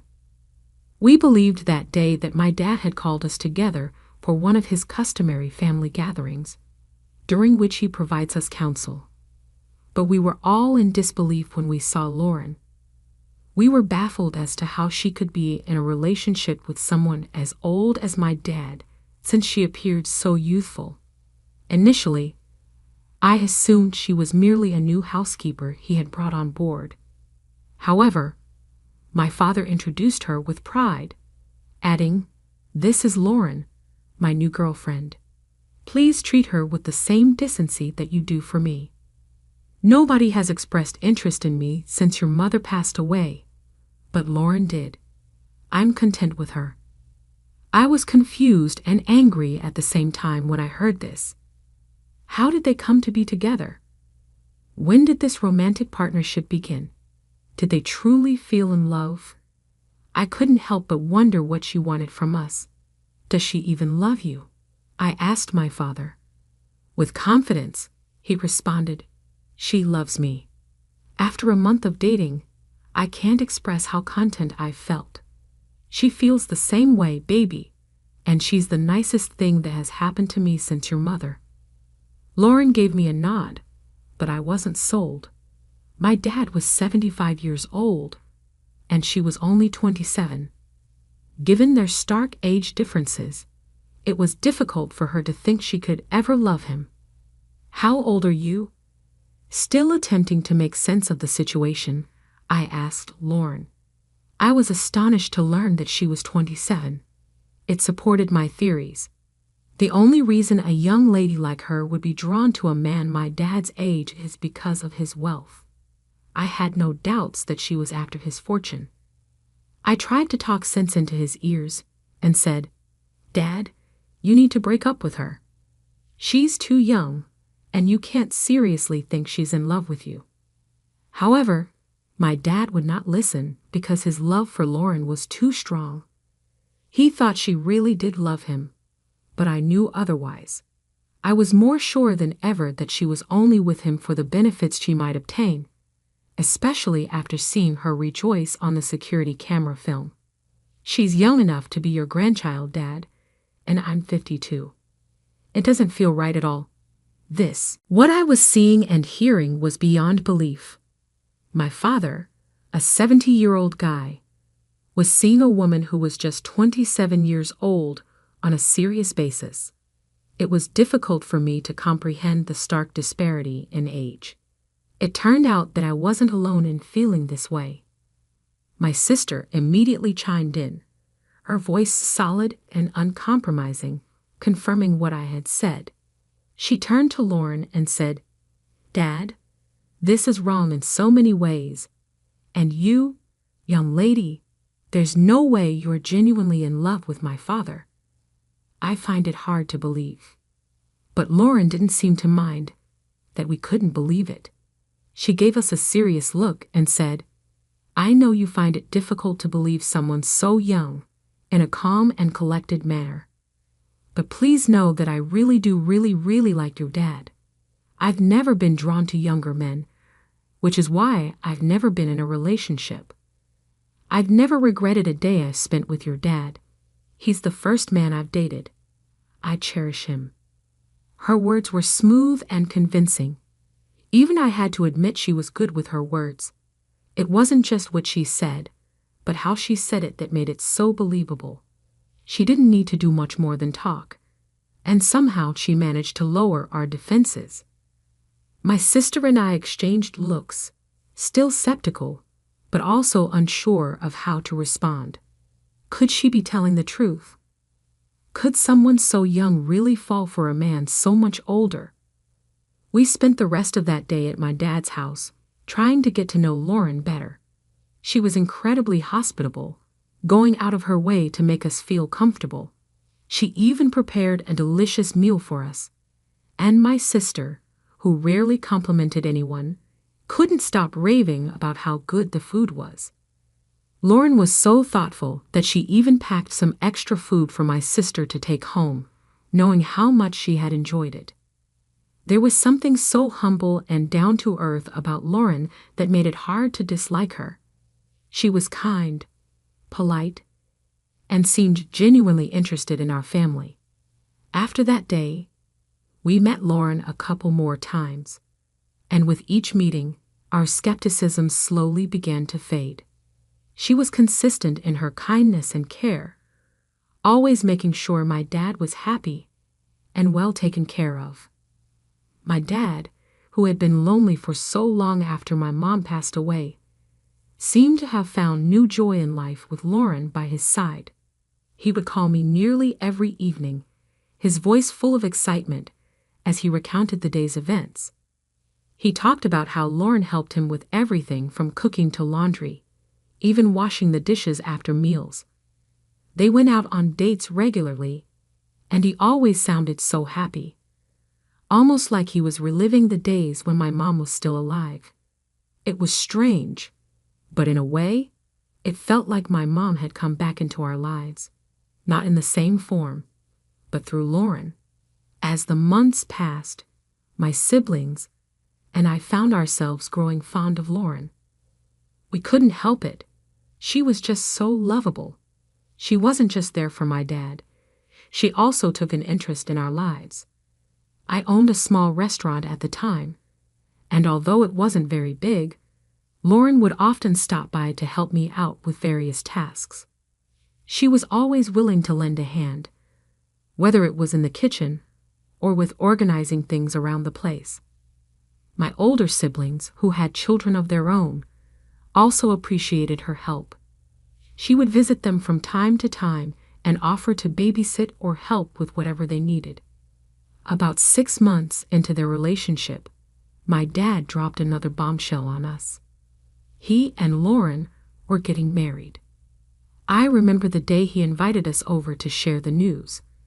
He was practically glowing with excitement, like a young man who had just fallen in love for the first time. But there was something strange about the whole thing. According to my dad, Lauren had proposed to him. She had taken him out on a date at a nice restaurant, and in the middle of their meal, she had pulled out a ring and asked him to marry her. I was stunned. It's not every day you hear about a woman proposing to a man, especially not in a situation like this. It was supposed to be the other way around, wasn't it? Why would she take the initiative to propose after just 8 months of dating? It didn't add up. When we asked my dad why she did it, he said that Lauren was afraid he might not want to marry her because of the age difference. She was worried that he would hesitate, thinking she was too young. So she decided to prove that she was serious about their relationship by proposing to herself. My dad thought it was cute and thoughtful, a sign of her commitment and readiness for marriage. I wasn't so sure. The whole situation felt off, but my dad seemed genuinely happy, and Lauren continued to be as sweet and supportive as ever. It was hard to argue against the marriage when both of them seemed so certain about it. I wanted to believe that Lauren's intentions were pure, that she truly loved my dad and wasn't just after his money. But there was always that nagging doubt in the back of my mind, the feeling that something wasn't quite right. The wedding was a small affair, just close family and a few friends. My dad was over the moon, and Lauren looked radiant in her wedding dress. As I watched them exchange vows, I couldn't help but wonder if this was really what was best for him. Could a marriage built on such an unusual foundation really last? Only time would tell. In the weeks following the wedding, things seemed to settle into a routine. Lauren moved in with my dad, and they started their new life together. My siblings and I continued to visit, and each time, Lauren was as warm and welcoming as ever. She made my dad happy, and that was what mattered most. But despite her charm and the way she had won us over, there was still a part of me that remained cautious, always watching for signs that her intentions might not be as genuine as they seemed. Looking back now, I realized that my initial concerns were valid. Lauren had been very strategic in the way she presented herself to us, carefully crafting an image of the perfect partner for my dad. She knew exactly what to say and do to win our trust, and in the end, we were all taken in by her act. But as time went on, the cracks in her facade began to show, revealing a different side of her, one that was more focused on what she could gain than on truly loving and caring for my father. It's hard to admit, but I should have trusted my instincts from the beginning. My dad deserved better, and it pains me to think that we didn't see through Lauren's act until it was too late. Love can be blind, and sometimes it takes more than just good intentions to protect the people we care about. At first, I thought the same as everyone else. It made sense to me that Lauren might have believed my dad would never marry her because of the significant age gap between them. So when she proposed to him herself, I saw it as a clear sign that she was genuinely ready for marriage. That's what I convinced myself to believe. So I decided to support her in every way I could. My siblings seemed to share the same reasoning. We all came to an agreement that their marriage was okay, even if deep down we had our doubts. It wasn't as if our disagreement would have stopped the wedding anyway. Our dad was determined to go through with it. As we began preparing for the wedding, I noticed something that seemed a bit off. Lauren was very insistent on having a court wedding instead of the traditional church ceremony. This struck me as odd, given that our family had always valued religious ceremonies. I voiced my concerns, and my siblings did the same. We felt that a church wedding would be more appropriate and meaningful, especially considering my dad's age and the traditions we were used to.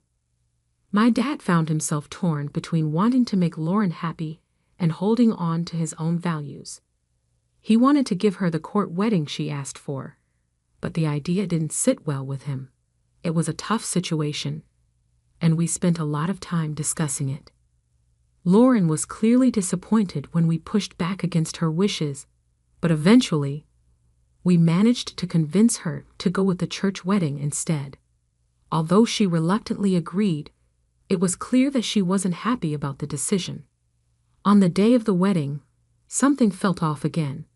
Lauren didn't seem as excited as we had expected. Her demeanor was subdued, and she didn't have the radiant joy that most brides have on their wedding day. We were all fooled into thinking that she might have been feeling unwell, perhaps just dealing with a headache or pre-wedding jitters. We felt bad for her, and my sister in particular spent a lot of time comforting her and staying close to her throughout the day. We chalked it up to nerves and hoped that once the ceremony was over, everything would go back to normal. After the wedding, life for my dad and Lauren began. For the first 3 months, my siblings and I decided to give them some space. We thought it would be best to let them enjoy their new life together without us constantly dropping by. We wanted our dad to have all the fun and happiness he deserved with his new wife. Looking back, I realize now that this was a mistake, a silly one that we would later regret. It wasn't until 5 months later that I finally visited my dad. As soon as I saw him, I noticed something was different. He seemed quieter than usual, and it was clear that he had lost some weight. His clothes looked a bit looser, and his face had a tired, worn-out look that I wasn't used to seeing. When I asked him if he was okay, he put on a smile and assured me that everything was fine, but I knew my dad too well. His smile didn't reach his eyes, and I could tell that something was bothering him. While we were talking, Lauren walked into the living room. I noticed that my dad flinched slightly as she entered, which made me frown. It was a subtle reaction, but it was enough to raise my suspicions even more. Lauren greeted me with her usual cheerful smile and sat down next to my dad, resting her head on his shoulder. We chatted for a while, but the whole time I couldn't shake the feeling that something was wrong. I made the decision to speak with Lauren privately as I prepared to leave. In an attempt to learn more about my dad's situation, I invited her to accompany me on a walk to my car. I turned to face her as we were walking and inquired, "Is my dad okay? He has a unique appearance, and he acts strangely. What is happening?" I saw Lauren's happy disposition rapidly disappear. She avoided my glance and cast her eyes to the ground. In a quiet, frustrated voice, she finally stated, "Your dad isn't making me happy, Scott. Since our marriage, he has remained aloof. Sometimes he pushes me away, and other times he even orders me out of the bedroom." Her remarks came as a huge brick to me. "What? Are you telling the truth? You're sent out of the room by him?" I was hearing things that I couldn't believe. "Yes," she answered, casting a sorrowful yet irate glance at me. "Is it really true? Even though I'm his wife and a young woman, he treats me badly." Discerning herself, she shook her head. I was taken aback. This was nothing like my dad. He had always been kind, especially to the people he cared about. I became much more concerned after hearing Lauren explain his actions. There was undoubtedly a problem, and I had to find the cause. I walked out of our talk feeling sad. All of the things Lauren had told me were on repeat in my mind. The perception of my father as aloof and dismissive of her didn't align with the person I knew. However, I also couldn't deny that Lauren was sincere in her upset. I had begun to think that perhaps she actually did care about my dad, because she had always been so kind to him and our family. I wasn't so sure now, though.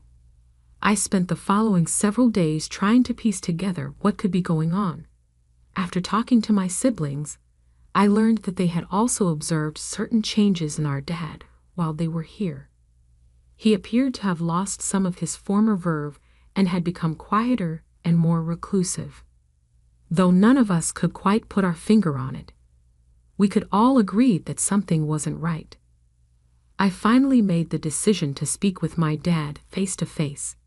I had to hear him tell it as it was and see what the genuine situation was. I sat him down and begged him to be honest with me when I saw him again. I informed him of Lauren's words and shared my worries on his conduct and well-being. He'd attempted to dismiss it at first, saying that everything was all right. Despite his attempts to conceal the reality, I persisted and told him so. He let out a final sigh and acknowledged that things hadn't gone as smoothly as he had intended. Although he loved Lauren, he informed me that the age gap was beginning to wear him down. Relationship stress was arising since he was finding it difficult to match her enthusiasm and needs. He acknowledged feeling bad for not being able to provide Lauren with the life she deserved. He felt as like he was stifling her because he knew how young and full of life she was. That explained his lack of closeness and his occasional nighttime expulsion of her from the room. The possibility that their relationship would not turn out as he had hoped was something he didn't want to confront. My heart hurt to hear this.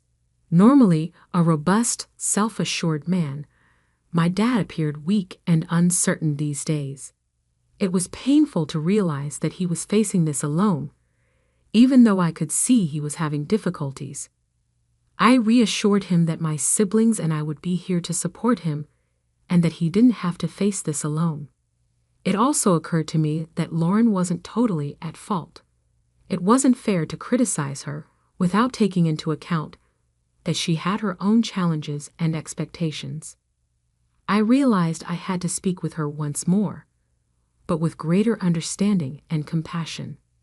Ultimately, I discovered that partnerships, particularly those involving such a large age difference, have unique difficulties. It wasn't easy for either of them to negotiate the challenging scenario that my dad and Lauren were in. The most important thing was that they were both determined to make it work and were prepared to work hard to get over their challenges. I had a range of feelings when I left my dad's house that day.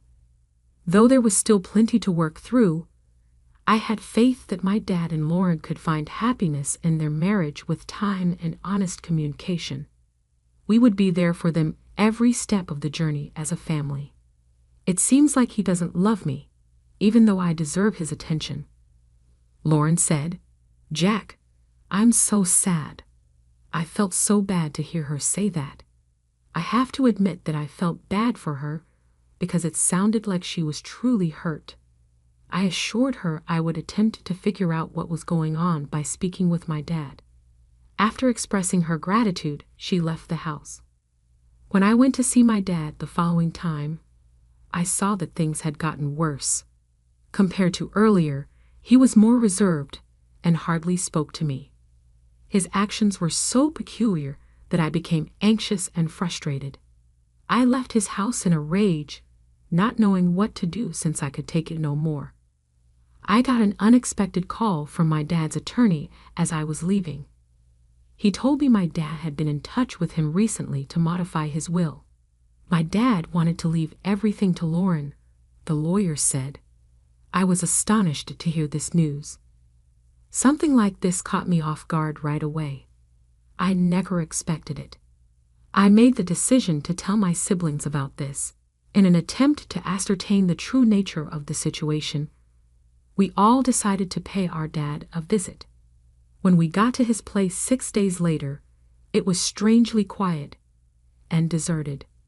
To my astonishment, when I rushed up to his room, he was unconscious and lying on the floor.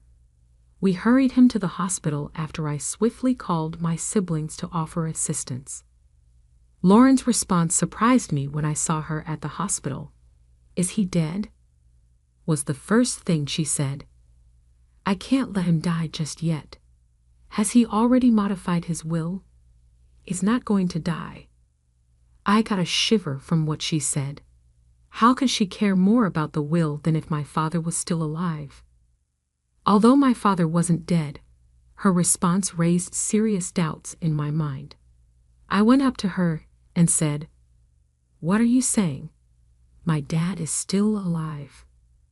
"Well, he said he had some changes to do," stammered Lauren, suddenly chilled. She scratched her head. I was afraid he might not get the opportunity to achieve that before passing away. Whatever became of my husband? Her actions just increased my suspicions. Why was she concentrating so much on the will? And why would she presume he was dead right away? Unless she had some other agenda, it didn't make sense. At last, my dad opened his eyes and began sobbing violently. He refused to tell us why he was so angry, even when we tried to console him. To my further skepticism, he asked Lauren to exit the room instead. My siblings and I both felt that something was really wrong.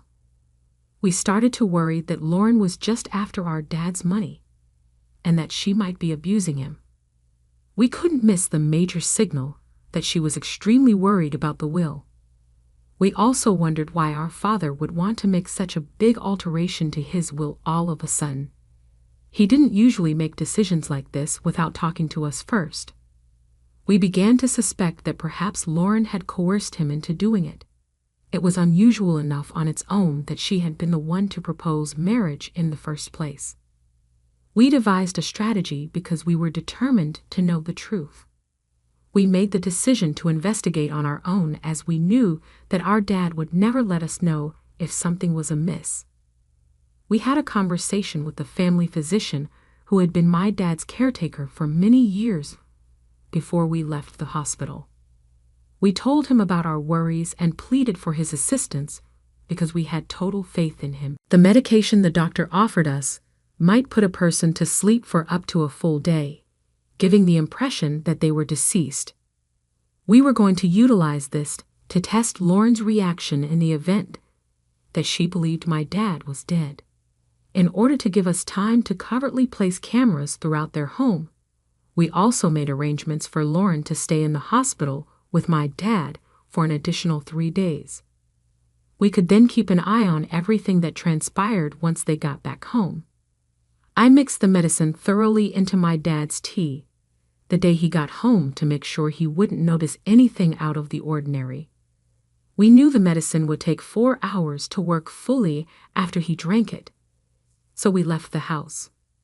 To watch everything in real time, I had connected the cameras to my phone. Anxiously, we awaited the revelation of Lauren's true intents through our arrangements.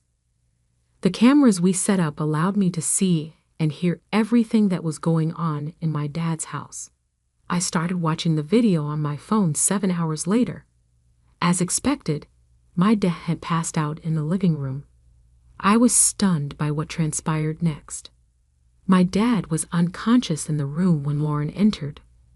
She tried to rouse him up by slapping him, but instead of freaking out or running for help, my dad was completely unconscious, which astonished me. He didn't move at all. Even more unsettling was what Lauren did after that. Rather than show signs of worry or anxiety, she began to hop up and down, obviously excited. She seemed to have been waiting for this very time. She hastily took out her phone and placed a video call to someone following her little party. I heard her say, "The old fool is dead, baby," to a man on the other end of the call. "We own wealth." She truly believed that my dad had passed away and that she would soon receive his entire estate. Lauren was duped by the lawyer, which she was unaware of.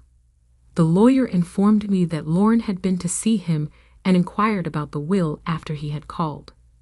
He told her a falsehood, sensing that something was off, claiming that my dad had actually amended his will to give her everything. The attorney knew how to handle the case because he had worked with our family for a long time. I was really appreciative of his prompt thoughts. I called my siblings and the cops right away, while Lauren was partying with the man on the phone. All of us hurried to my dad's house with the intention of catching her in the act. Lauren was shocked beyond belief as we barged into the house. She made an unsuccessful attempt to flee.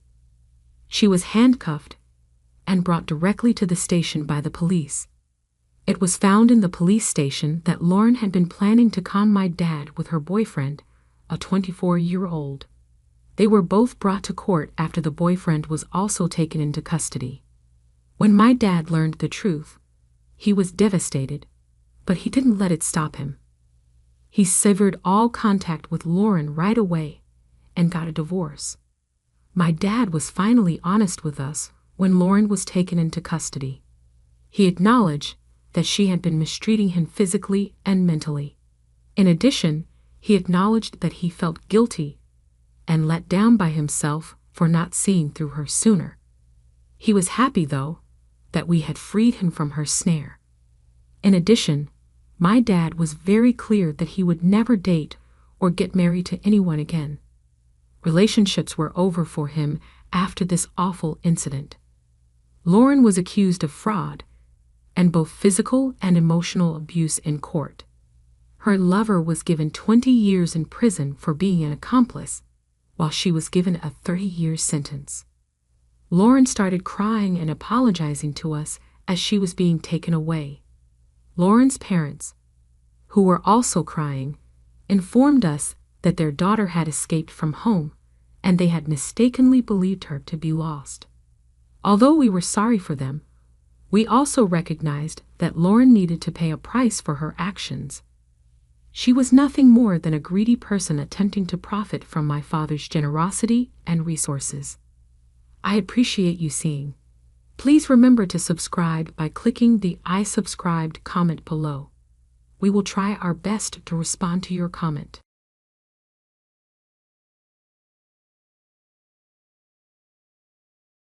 When my friend Benjamin told me that he had sold the house my father had left me for $660,000, I was completely taken aback. He called from the hospital with a stunning happiness in his voice as he broke the news. To my further surprise, he disclosed that he was taking a trip with his mistress.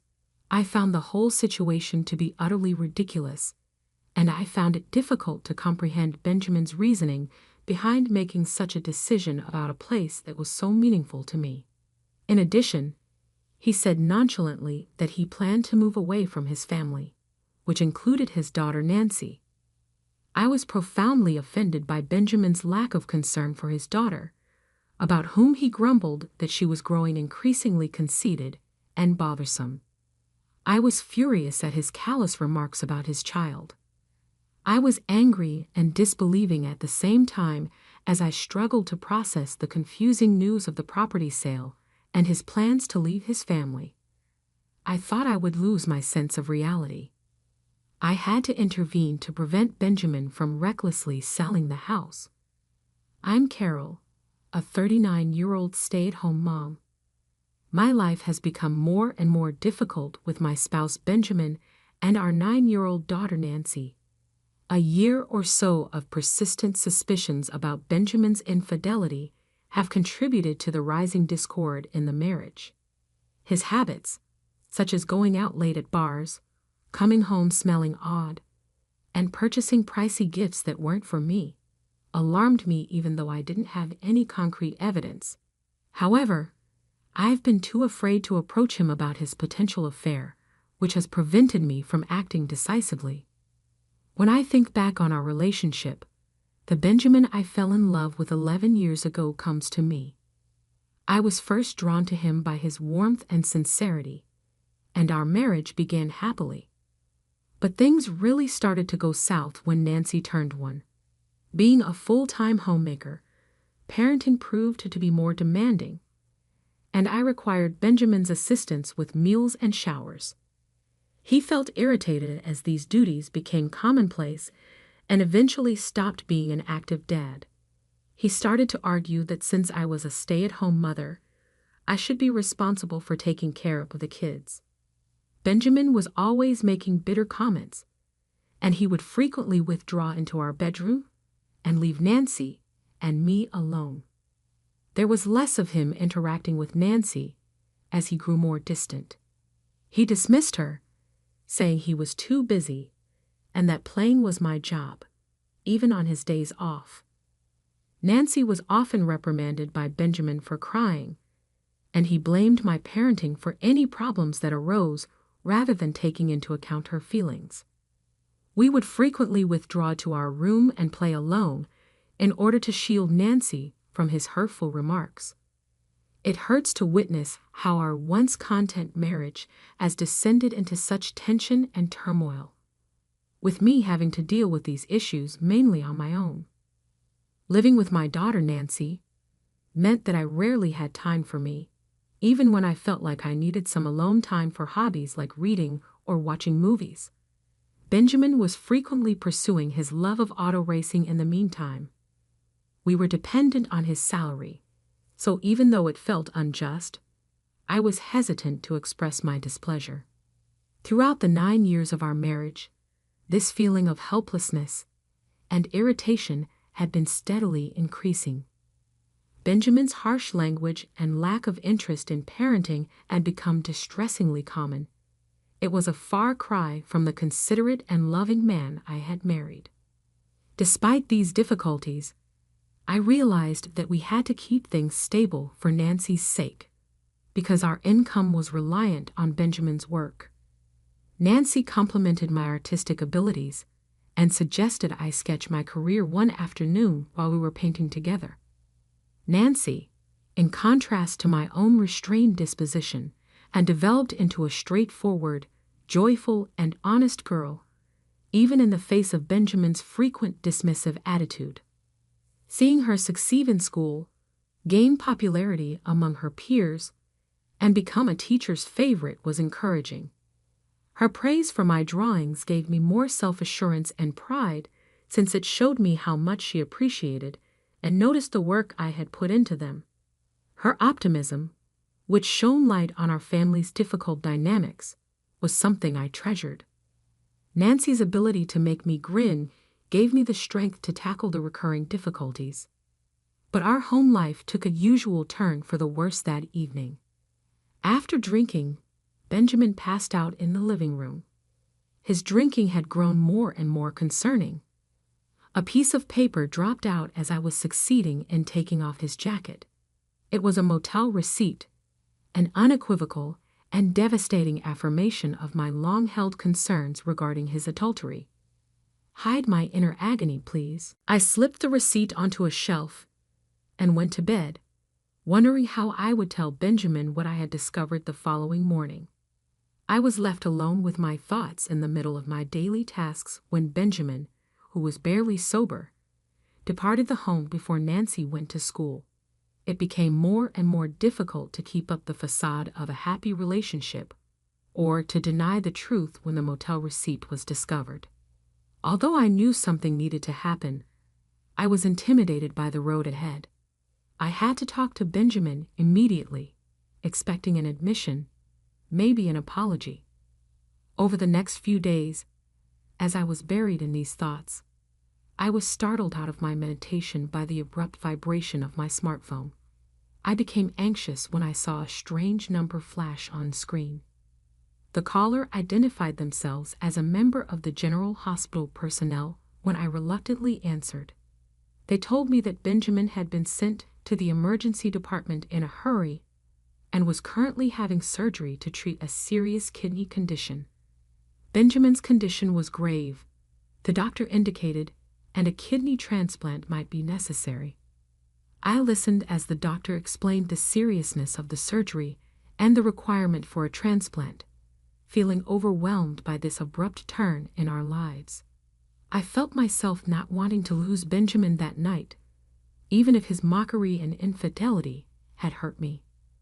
While I thought about the scary prospect of his operation, I held on to the optimism that he would recover.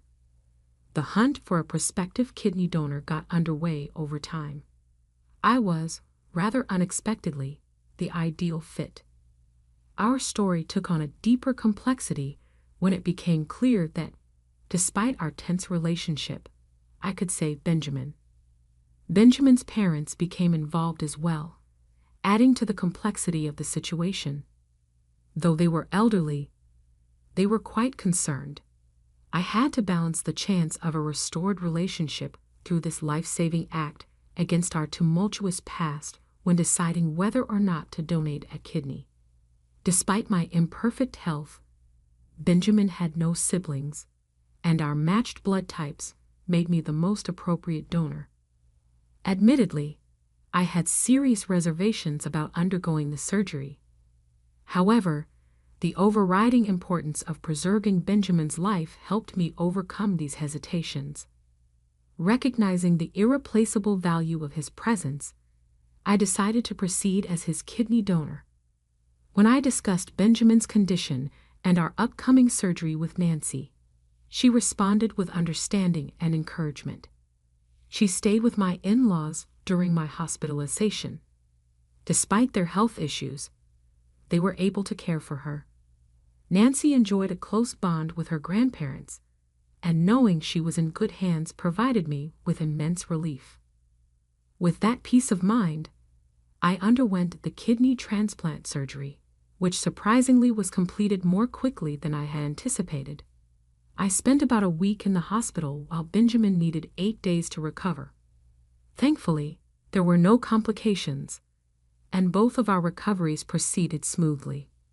Just before I was due to be discharged, my phone rang, sending a shiver down my spine. I answered the call, bracing myself for another unexpected twist. As I spoke to Benjamin, who had just received my kidney, I expected words of thanks for the life-saving donation and asked about his recovery. But the conversation took a shocking turn.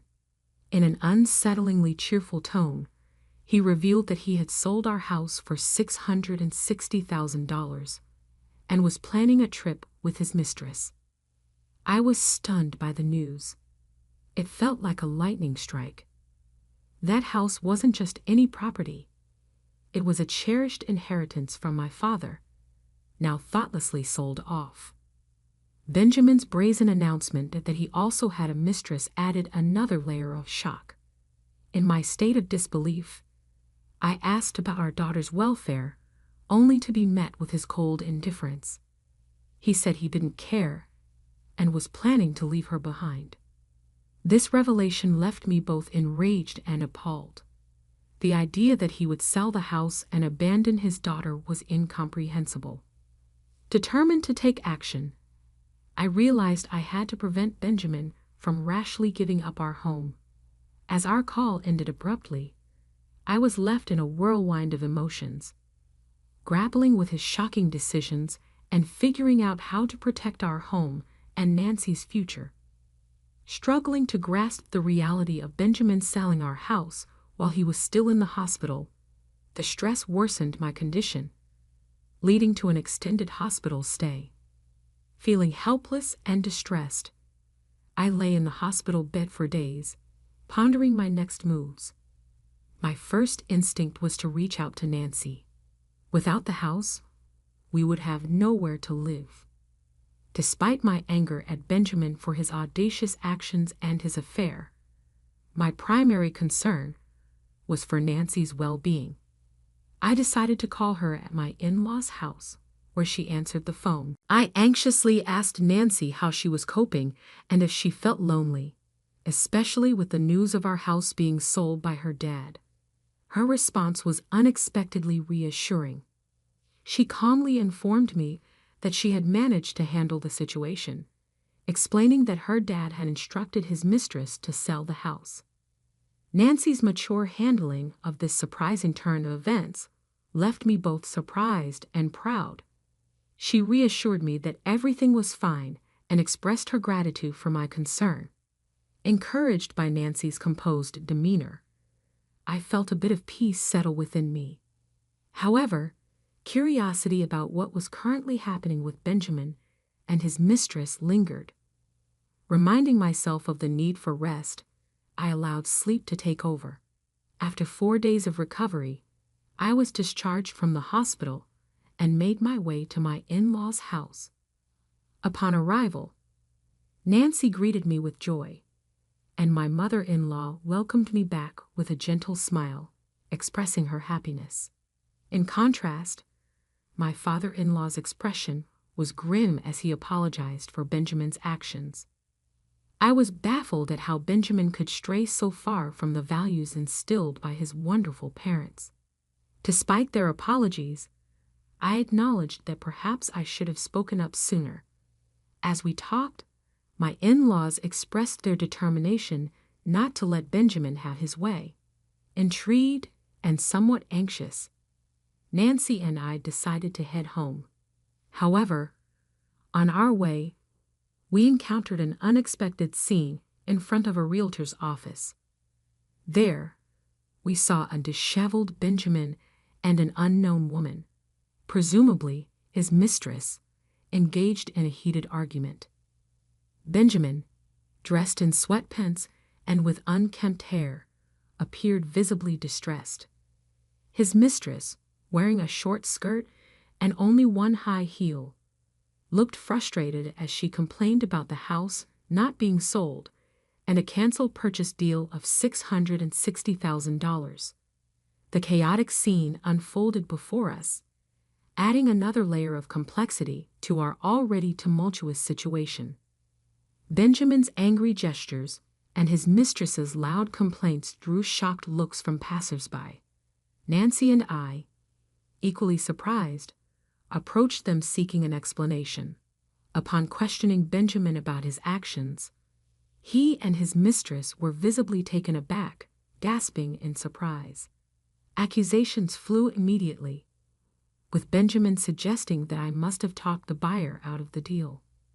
Dismissing their baseless claims and instinctively protecting Nancy behind me, I stood firm, ready to address the mess that had unfolded. I stood firm against their accusations, deeply troubled by the unfolding drama. The realtor, caught in the middle of this chaos, reacted with disbelief upon discovering that I was Benjamin's wife. The cancellation of the house purchase had thrown a wrench in their plans. Benjamin, pointing at his mistress, admitted he still had debts from the money he had lavishly spent on her. It slowly dawned on me that Benjamin intended to sell the house to settle these debts and secure a new place for them both. The realization washed over me like a harsh wave. Benjamin knew full well that the house was a precious inheritance from my father, and yet he was willing to disregard Nancy and me in his scheme to seize my most valuable asset. My anger surged as I confronted him. Despite the tense situation, he continued to hurl insults, displaying a shocking lack of decency. I challenged his audacity to sell my house without my consent, emphasizing that I was the rightful owner. My anger grew as I questioned whether he had gone as far as forging documents to facilitate the sale. Subsequently, I disclosed an unexpected development. Benjamin had been disparaging the alleged purchasers of the house without realizing that they were his parents.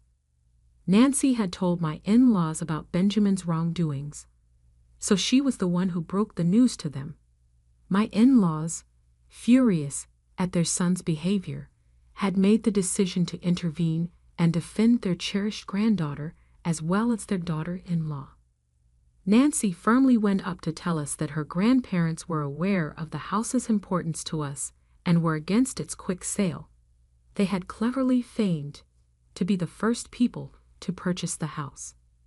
Desperate and defeated, Benjamin let out a foul laugh and yelled at Nancy and her grandparents upon discovering this falsehood. But Nancy did not lose her composure in the face of his verbal abuse. I responded by taking a piece of paper out of my backpack and shoving it under Benjamin's nose, prepared to present him with proof. The complicated dynamics of families and the extent people will go to in order to protect those they love were brought to light by the drama that was developing. I swung the divorce papers around and said with determination, "I want a divorce." Benjamin scoffed and snorted, not understanding the seriousness of the issue and making me wonder if I could survive without him. I was unmoved by his haughtiness and determined to refute his incorrect beliefs. I sat back and told Benjamin that I had a plan, determined to break through his delusions. "Never fear," I said. "I'm going to receive a lifetime present from your parents," and revealed that his parents were stepping in to make sure Nancy and I would be taken care of, in spite of everything. This decision was about more than just dissolving a marriage. It was about ensuring Nancy and I would have a secure future. I recently announced that I had received a sizable pre-in. Benjamin and his mistress were clearly taken aback by the inheritance gift. I clarified that my in-laws made the decision to give me a portion of their money as soon as possible due to their health concerns. My in-laws made it apparent that they felt I deserved the generosity more, especially because I had given them a treasured granddaughter than Benjamin, who I had initially assumed may benefit from it.